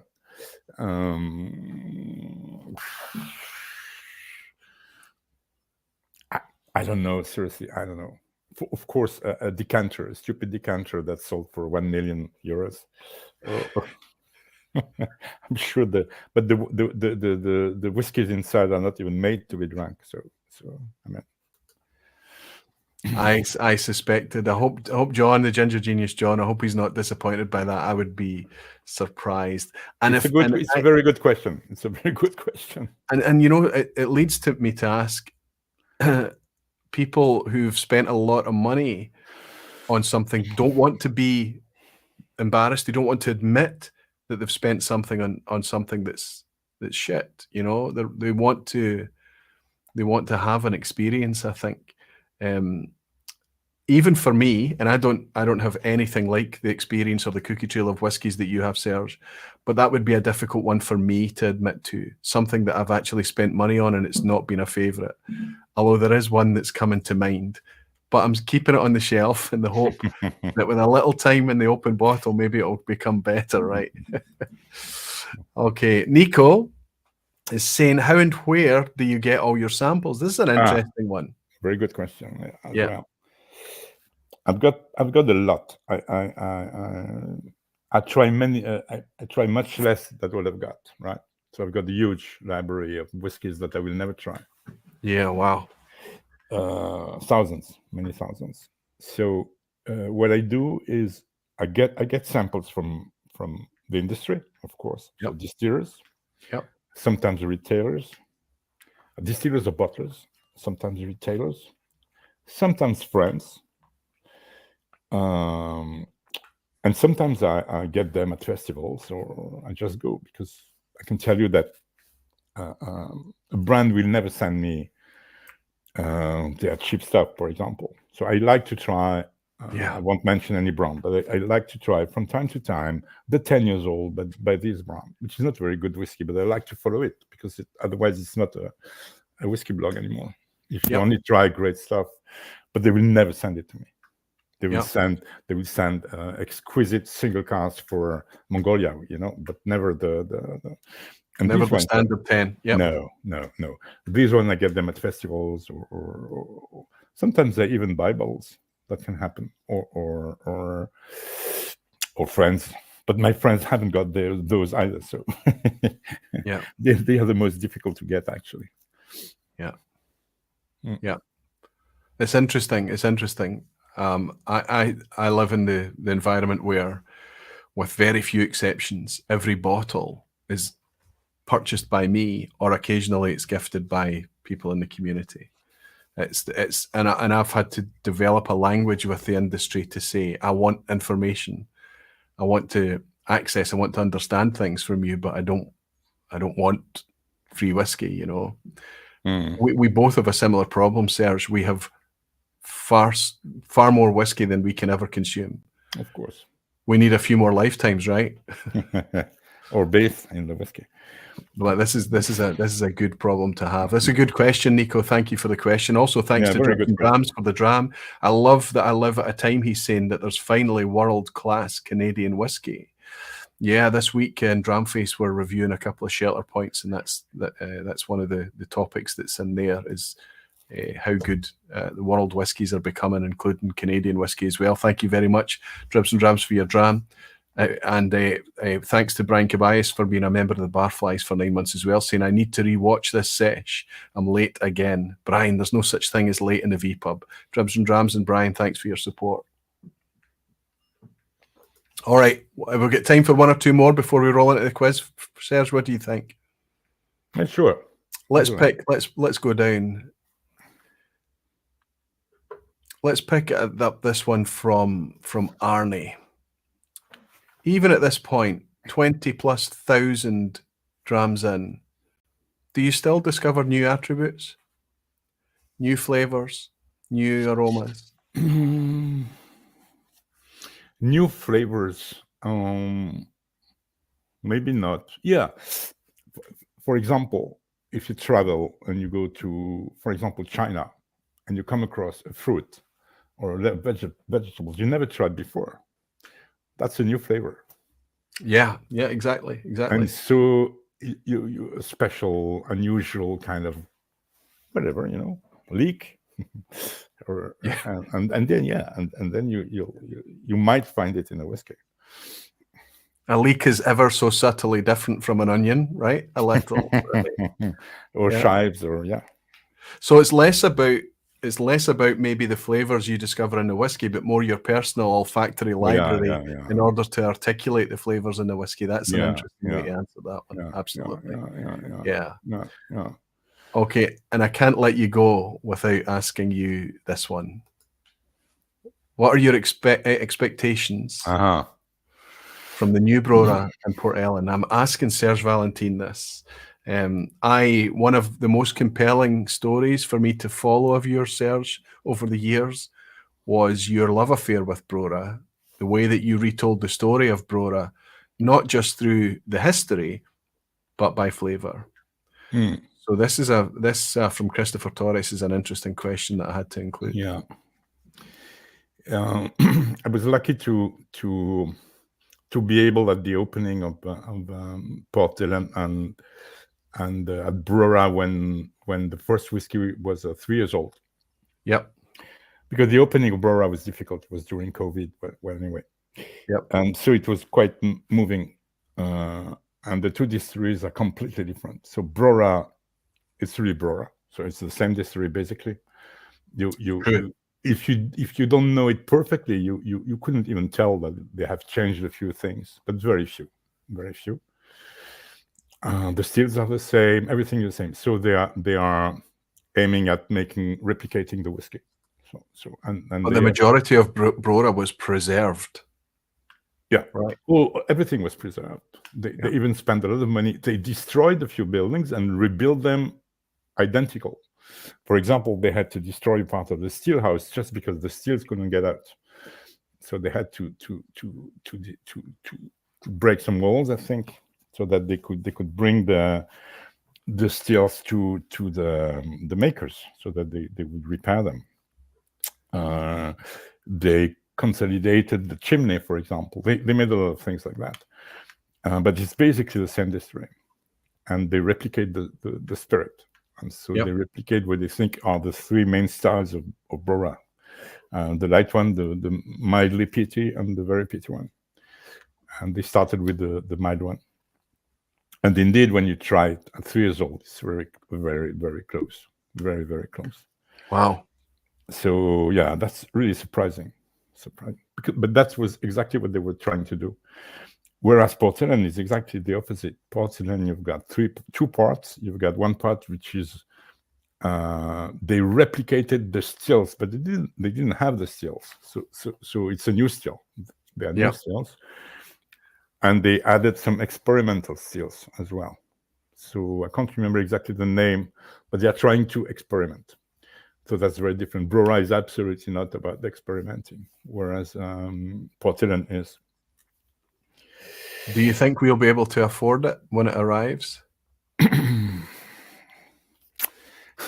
It's hard to say. You cannot hope for a whiskey law, right? Because the industry, they are friends of ours, right? You want them to have jobs. We want them to success. make whiskey for us. We don't want them to suffer. And so, but if the market is down, if Glenmorangie went to 12 years old for the same price instead of 10, that's a move that might happen elsewhere. So you could hope that this whiskey will be not too expensive when they come out at 10 or 12 years old. But you can never be sure. I hope. Naivety is often punished in whiskey in the modern times, but I hope.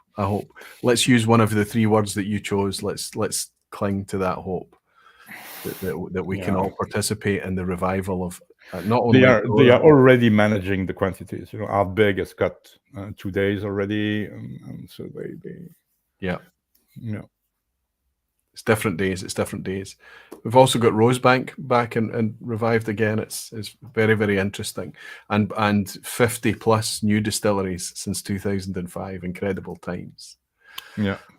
Thanks to everyone. Thank you all for your questions. Thank you, Serge, for just taking those questions. And it was very interesting when we were setting up for this, Serge. I spoke to you on Monday of this week most recently, and I asked if it would be okay to harvest community questions, and Serge's answer was, I have no fear.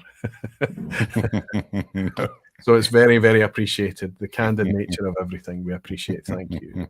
What are you drinking, Roy?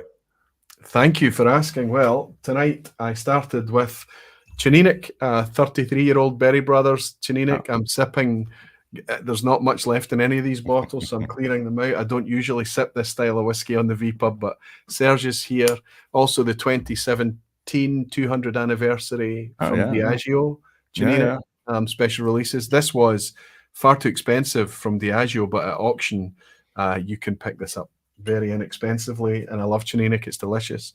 But the one I'm drinking right now is an interesting one for you. You'll be familiar with North of Scotland Distillery. Mm-hmm. So this is probably corn whiskey made in Scotland. North of Scotland. Yeah, it was near Bo'ness. Yeah. This is grain, but this is distilled, a 41-year-old distilled in 1970, which is my birth year. And this was gifted to me by one of my dear German friends, Doc. And it's Scottish bourbon, but it's spectacular. They stopped in the early 70s, right? They closed the history, yeah. 1970, North of Scotland, yeah, incredible. So that's what I'm having. What's in the glass, Serge, before we... Yeah. I've got Royal Salute, 25 years old, got strengths for a friend of mine, his birthday, Claudio Bernasconi, who's got the Waldhaus am See Hotel in Gstaad in Germany. In Switzerland, sorry. Switzerland. St. Moritz, not Gstaad, St. Moritz. And this is his dram. 25-year-old Royal Salute. Yeah. So it's a special one. Cast strength. Yeah. Oh, Royal Salute at cast strength. Yeah. Yeah. This is a privileged whiskey. Private bottling. It's a private. Yeah. It's delicious. Yeah, it is. Very old style. Very, very old style. Fantastic. But I have to go to St. Moritz to try it. Yeah. That could be fun. Serge, my friend, thank you for your indulgence. Thank you for answering so many questions. Thank you for your discussion.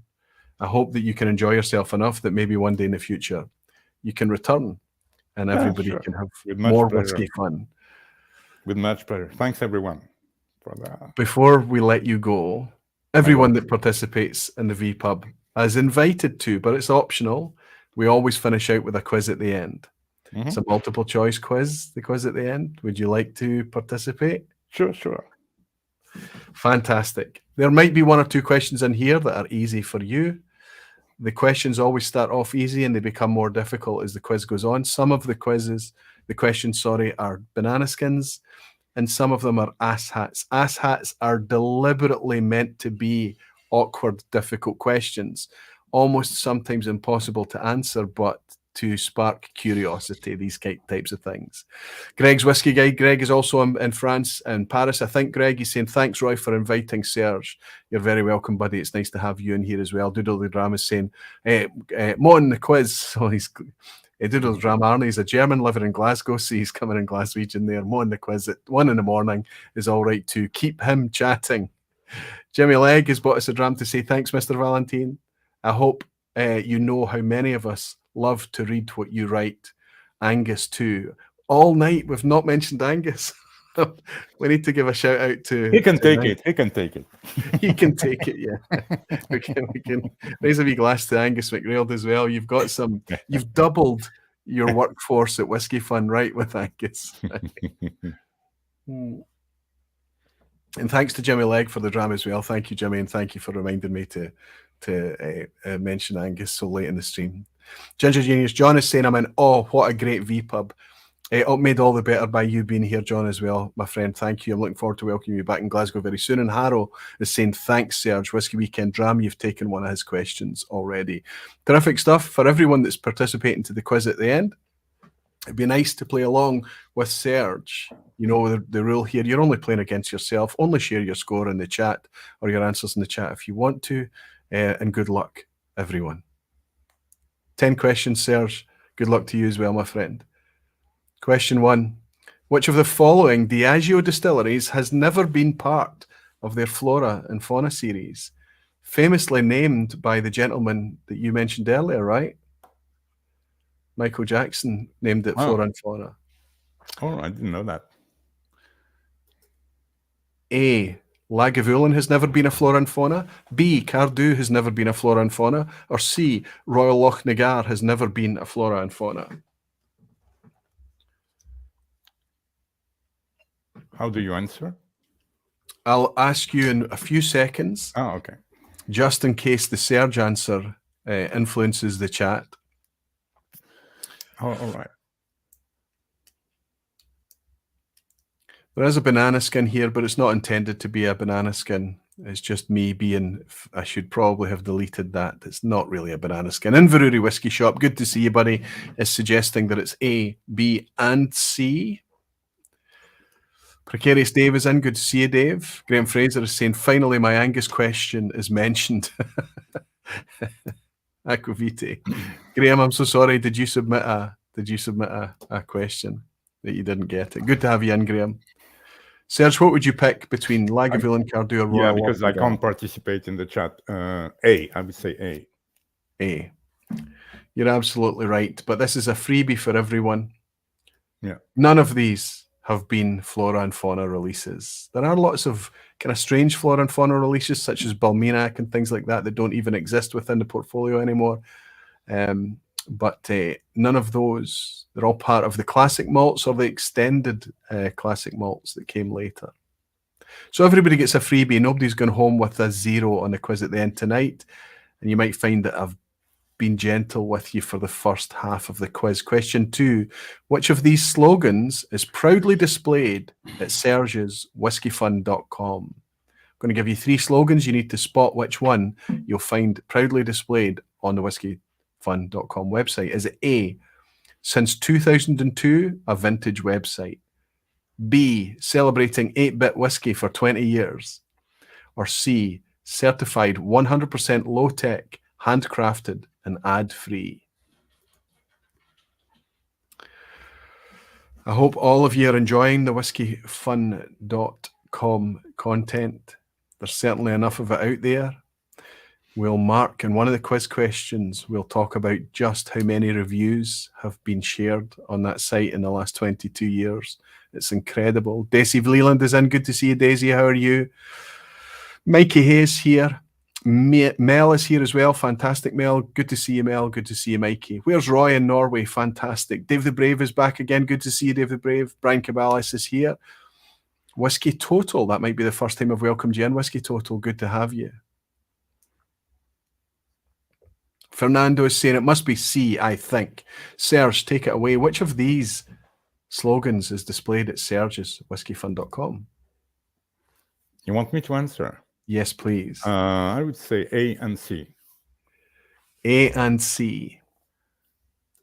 Absolutely spot on, correct. Fantastic. Thank God. There's maybe a potential banana skin in there for you, but you sailed past it easily. Fantastic. Question 3.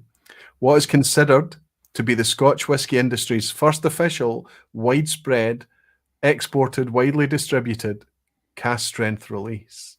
The first ever Scotch industry's first official, widespread, exported, cask strength release. A. Aberlour Abuna. B. Glenlivet Nadura. Or C. Glenfarclas 105.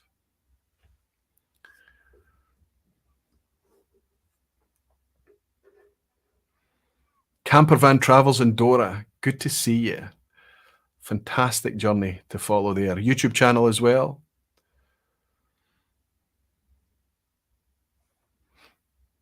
Pete Head Frank is here from the Netherlands. Good to see you. So is James Morgan. Bruce Bernard is here. Peter Box. Steve Atkis. So good to see you all still here at the end for the quiz. Love it, love it, love it. Serge, are you guessing here or do you know this one? Yeah, I need Billy. I'm wondering if the first Glenfarclas was 104 and not 105. Of course, it depends on the definition of cask strength. We mean very high strengths, right? It's not natural. That's absolutely true. We have to be careful because I've said cask strength is a catch-all, but cask strength is not legitimate. Yeah, but at that time they were calling it cask strength. So no worries. Absolutely, yeah. But I think the first Glenfarclas was 104 and not 105, if I'm not mistaken. Well. So you're answering C? I'm answering C with a small remark. You're correct. Absolutely correct. Glenfarclas 105 in the late 60s. Maybe the 104 even came earlier than that then. I'm wondering, yeah. Yeah, wow. So there, I learned something there. I've not even heard of a Glenfarclas 104. Amazing. I'm sure there was 104 because I tried it. Amazing. But I don't know if it was before or not. 105 famously is the equivalent of 60% ABV in modern money, so to speak. But it's believed to be the first widely available official release, Glenfarclas 105. So for all of you that answered C, like Serge, 3 out of 3 for you. Move on to question 4. Which source recently wrote an informed opinion piece covering the challenging market conditions that lie ahead for whiskey in 2024 and the possible reasons for it? Was that a piece from Dave Broom in the Whiskey Manual? Was that a piece from Fletcher Finlay in Dramface? Or was it a piece from Andrew Ferguson as part of his Kensington Wine Market newsletter? Cutting words, talking about the abuse and the greed of premiumization, of overproduction, of complacency. Only Serge has used the word arrogance, but the vibe is similar. The feeling is the same. Billy Abbott is still in playing along, so I don't know if you're able to watch the comments tripping up. He might be able to help you. Which source recently wrote an informed opinion piece covering the challenging market conditions that lie ahead for whiskey in 2024? Did you pick this up, Serge? Are you able to? Well, I'm sure that Dave did write a fantastic piece. I don't know if he was the first, but I'm sure he did. So I would say Dave Broom. First, Andrew Ferguson at Kensington Wine Market newsletter. Then Fletcher Finlay at Dramface. Wow. All right. And then a few days later, Dave Broom at the Whiskey Manual. Interestingly, none of these people, I mean, Dave Broom has obviously been a writer for whiskey for a long time, but everyone is saying very, very, very similar things and asking very, very difficult to answer questions. It's very interesting. We've reached a point of significant realization right now. It would be nice if the industry did not panic, but acted in an appropriate way that could preserve the long term. Anyway, that's the easy questions over, Serge. It's going to get much more difficult from here on in, but you're on 4 out of 4, my friend, exactly as we would expect it to be. I'm going to give you a picture of a couple of stills, but there's an emoji here of an asshat and a banana skin, because you might recognize where we are with those stills. I'm not sure. But I'm going to give you 3 factoids about the distillery in order for you to try and select which one is correct. A, we're looking at direct fired stills, or B, a distillery with the largest mash tun in Scotland at 16.5 tons, or C, it was founded in 1898. So you need to know what you're looking at, and that's why it's an asshat. You need to know the answer to two different things to get that question. So is the distillery that we're looking at something that features direct fired stills, the largest mash tun in Scotland, or it was founded in 1898?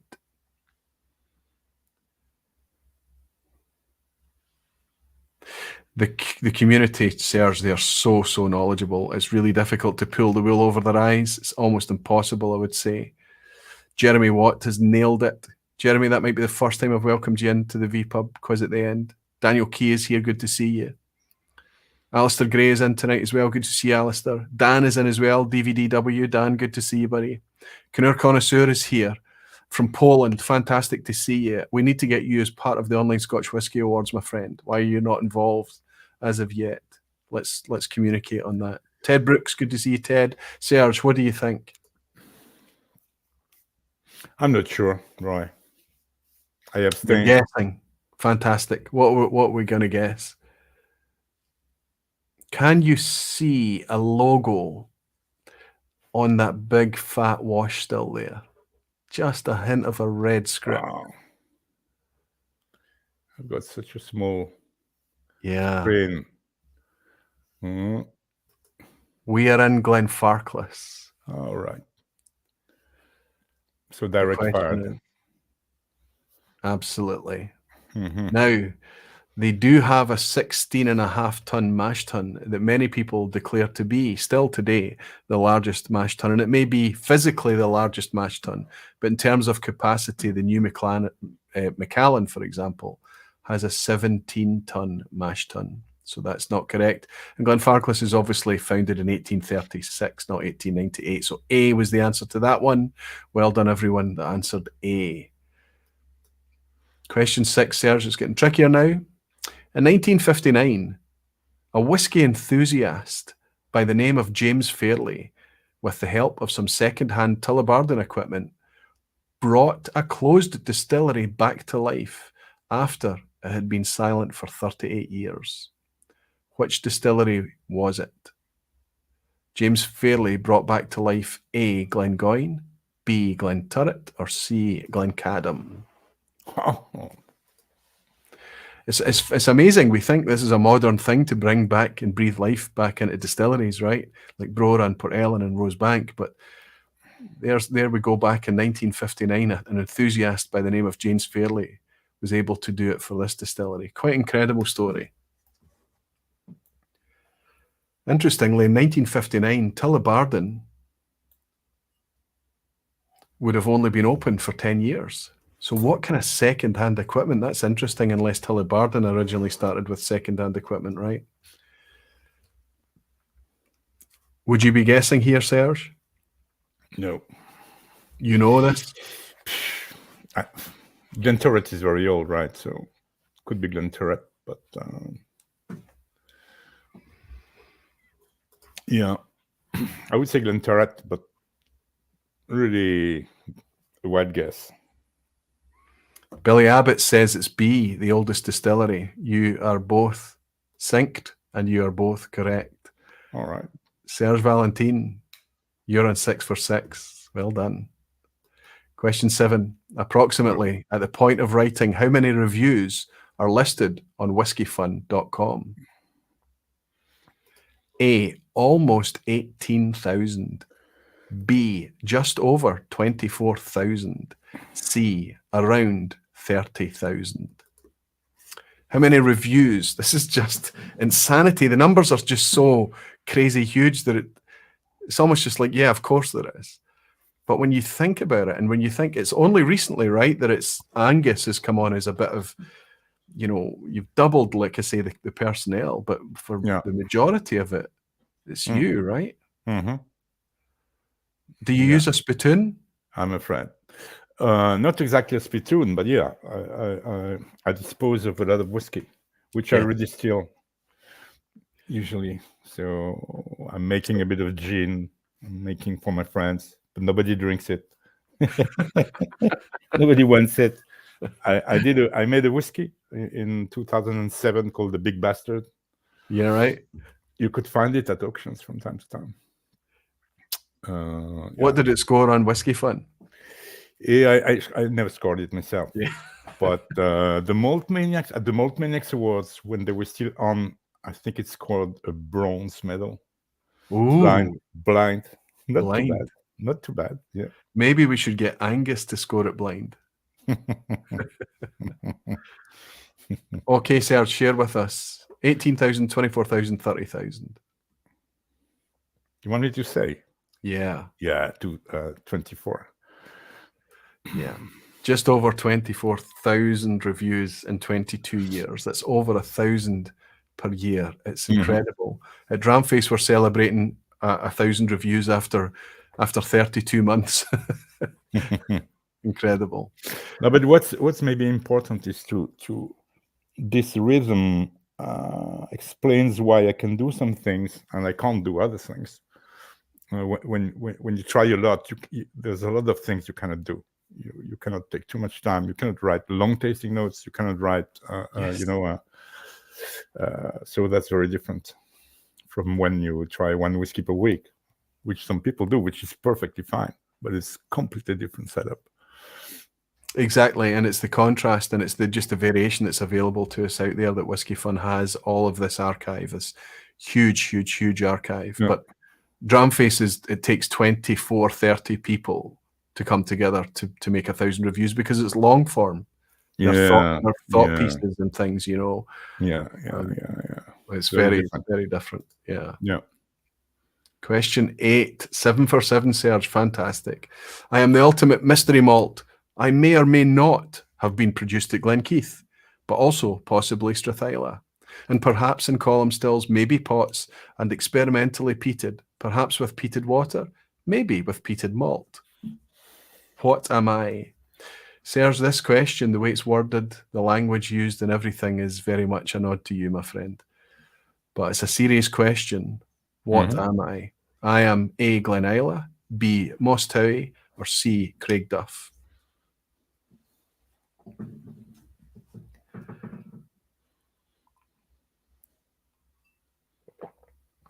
You tell me when I answer. The ultimate mystery malt. Maybe Glenkeith, maybe Strathyla, maybe column stills, maybe pot stills, maybe peated, maybe not, maybe peated water, maybe peated malt. It's all over the place. Is it a Glen Isla, a moustachio'd, or a Craig Duff? Okay, my friend, I'd love your answer here and an explanation. Oh, it's A. Glen Isla. Glen Isla was made with peated water. It was even Ian Henderson, you know, the guy who was manager at Laphroaig later on. Yep. Who did the thing. They took boats and they went to, I can't remember exactly which island in the Hebrides. Stornoway. Yeah, maybe Stornoway. Yeah, and they got the water over there, and they tried to make peated whiskey with peated water, which didn't work at all. Whereas the other ones are what was the name again? These pot stills with a column over them. The Lomond stills. Lomond stills. moustachio'd and Craig Duff are Lomond stills. This is super interesting. So on Whiskyfun, there is one legacy review from a long time ago that reviews Glen Isla from Strathyla. And then there's a much more modern one where it's updated that reviews Glen Isla from Glenkeith when there's more information being available. Yeah. I'm going to allow anybody that answered C for Craig Duff, I'm going to allow them a point as well here. The only differentiator that we have between the two is that Craig Duff was never made in a column still. It was only ever in a pot still. But there is still ambiguity over Craig Duff being either at Glenkeith or Strathyla, and it also used the peated water experiment that they were doing at Glen Isla. Fascinating story. I've not tried No, that's not true. I've since tried a Glen Isla at Limburg, but my brother's name is Craig Duff, and so he's obviously a fan of Craig Duff whiskey, which is an expensive pursuit, right? But it's fascinating stuff. Peated water, incredible. Good job, Serge. Question 9. It was Seagram. Sorry? It was Seagram who did it. The owners were Seagram. Seagram's Follies. I think I went to a tasting once upon a time by James down in Bristol, and it was a fantastic tasting, and we were able to taste a lot of these fantastic lost things. Now it's going to be tricky for you to manage to get to the 10, I have to be honest with you, Serge, but let's see. Where is the most northerly Scotch malt whiskey distillery located? I'm speaking to you in 2024. Is it in John O'Groats? Is it in Lerwick? Or is it in Kirkwall? Where is the most northerly Scotch malt whiskey distillery in 2024?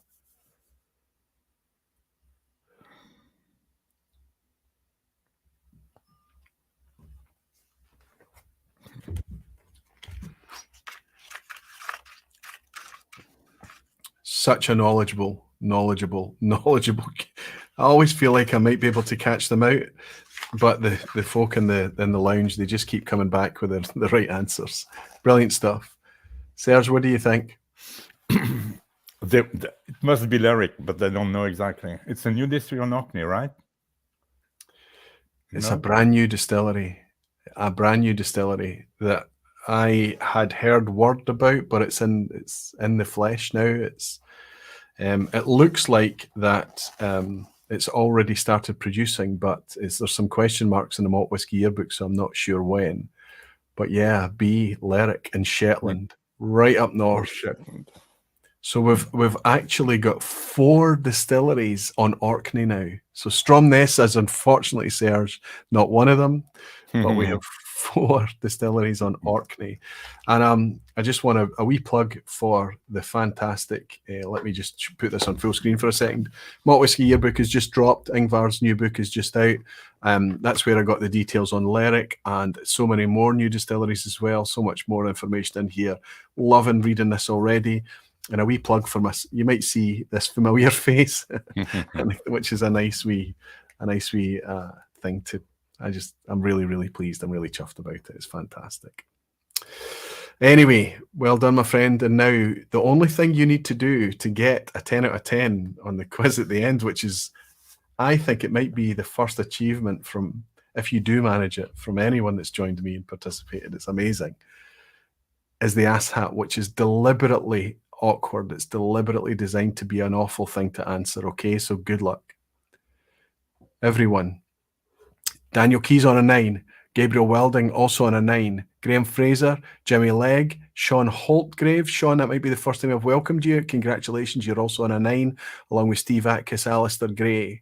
Few of you tripped up over the way. Still fantastic high scores. Mikey Hay on a 9. Harrow, Brian Cabales, Peter Box, Sugar Kitty. Good to see you in, Sugar Kitty. And Rule Orange Rule is here with a 9. And where's Roy? In Norway, Lachlan McKenzie, 9. Lots of 9s. So there's a good chance there's a lot of people could get a 10 out of 10 tonight. Serge, here's the ass hat at the end. How many Scotch malt distilleries in operation today lie north of Clynelish? It's the same as the number of A, operational Scotch malt distilleries that begin with the letter L. B, available Diageo Flora and Fauna releases. Or C, years of operation for Isle of Harris Distillery. I detected your disgust, Serge, and that's exactly the reaction that we want from an ass hat question at the end. And the reason that I want to draw attention to this is just how many distilleries that, because we think we get up to Clynelish and there's only 1 or 2 distilleries. Pulteney, right? Oh, and there's a new one up there, Wolfburn as well. But no, this is 2024. Things have exploded. And then we need to think of the islands as well. We need to think of Orkney and Shetland and perhaps the Outer Hebrides. And how many distilleries lie north of Clynelish in 2024? Isn't Brora north of Clynelish? I like the way you think. So even if you were to work it out, which is virtually impossible, you still need to match it up with the number of operational Scotch malt distilleries beginning with L. Available Diageo Flora and Fauna releases or years of operation for Isle of Harris Distillery. Basically, not only do you need knowledge and experience and gut reaction and everything to get 10 out of 10 on a quiz at the end, you probably need a big glass of luck as well. I'm hated. I lose subscribers because of this thing. But Serge, I think you're going to need to throw a dart at this one, right? Oh, yeah. I like Isle of Harris, so I say Isle of Harris. Years of operation for Isle of Harris Distillery. There we go. Yeah. It's split in the crowd, obviously. There's a lot of guesswork going on here. Some saying A. So just Nicholas is saying A, Ted Brooks is saying B, and Tobias is saying C. I can tell you the answers are the same. Distilleries beginning with L, we have 9 distilleries. Available Diageo Flora and Fauna releases, we have 11. Years of operation for the Isle of Harris Distillery, we have 9. And I've been kind to you tonight. It's 9. There are 9 distilleries that lie north of Clynelish. Avinjarrick and Lewis, Pulteney, Wolfburn, 8 Doors Distillery, Orkney Distillery, Highland Park, Scapa, and Lerwick Distillery. There is another one, Deer Nest, but that's not in production yet, so it doesn't count. But Serge nailed it. Brora is the 9th distillery, which lies north of, albeit just a few feet, but it lies north of Clynelish. Who managed the 10 out of 10? Brian Cabalis is celebrating. Gabriel Welding is celebrating. Fernando is celebrating. Inverurie Whiskey Shop. Mikey Hay just almost got there with a 9. Kyle Taylor on a 10 out of 10. Well done, Kyle. Serge Valentin. I think what we need to do is just draw attention to the fact that you managed to navigate the quiz at the end with a 10 out of 10. No. I don't think so. You did. I think I missed 1 or 2. No? At least 2. No? Not maybe as far as, let's see, the Knowledgeable Whiskey Lounge. Did Serge get anyone wrong? I don't remember him. I think he navigated his way through that in an uncanny fashion. It's almost like you're a barfly, my friend. Listen, I have kept you up very late. We've covered a lot of ground, but I get the sense, Serge, that we could spend another 3 hours and still have the same feeling of wanting to do a wee bit more, right? I hope you've enjoyed it tonight. You've made a lot of people, a lot of barflies, a lot of beautiful whiskey folk, a lot of people out there in the community very happy, but not just in the last 2.25 hours here with me, but over 22 years of what you see is having fun. You create a product that affects and touches so many people, but not just in a FOMO or increasing the price of a precious bottle at auction and all of these things. It makes meaningful contributions to people's whiskey journey. And I'm saying this not based on anecdotes. I'm telling you based on personal experience. When I connected with Whiskyfun way back in 2005, 2006, it was the first time I was consuming content that told me about whiskey that added real visceral emotion into it. It was from a real drinker's perspective, and it helped me discover a place that I wasn't feeling like the only one that was being made to feel like this about the liquid in the glass. It didn't exist until people like you took the step to do what you do. And so many people have followed since. So I'll raise this last wee drip of my 1970 north of Scotland corn whiskey, the Scottish bourbon, as I like to call it, to say thank you to Serge for stepping forward on the vPub tonight, of course, but everything that you've contributed to whiskey. The legacy that you leave whenever you decide to leave it will be fascinating. Maybe I can encourage you, Serge, to step forward to a vPub in the future to talk about the future. All right. Thank you very much. It was a pleasure to me thanks to all the friends I see. I see many familiar names as well in the chat. Now that I know that it's happening in the bottom and not at the top. You got it. Thanks to you. It was a huge pleasure. I'm so glad that it was a pleasure for you. Hellsword is saying good night, Barflies and Roy Aquaviti. Thanks to you and Serge for a fab vPub. Raoul is saying this has got to be the most tens. Needed a new scoring system to differentiate. Fantastic. It's good that I was able to share it out tonight. Sandra is saying 8 out of 10, delighted with the score and more so about an amazing vPub. Bravo, Serge. A great whiskey personality and grazie. Ginger Genius is saying 3 little words. Brilliant, brilliant, brilliant. Thank you so much, John. Jean Kelly is saying this was a great vPub. Hoping you have a great break, Aquaviti. Enjoy the time away. Thank you, Jean. Can't wait to welcome you in Glasgow, buddy. Molasses Mike is saying, unlike my quiz score, Serge is a 10 out of 10. Daisy in the Netherlands is saying, thank you, Serge and Roy Aquaviti. Loved tonight. Thank you, Daisy. I'm looking forward to seeing you back in Glasgow again soon. Can't wait to see you. Pete Ed is saying, and with that, I call it a day and hit the sack. Thanks, Aquaviti, for organising, and thanks to Serge for participating. And to all of you, see you next week with Jeff Whisky. Greg's Whisky Guide. Just as it jumped, Greg, my friend, it was a great thank you. He's saying, very much for this, Roy Aquaviti. Proud of our Frenchman. He's saying, our French whiskey expert. Good to have you, and good to see quite a few people in from France actually tonight.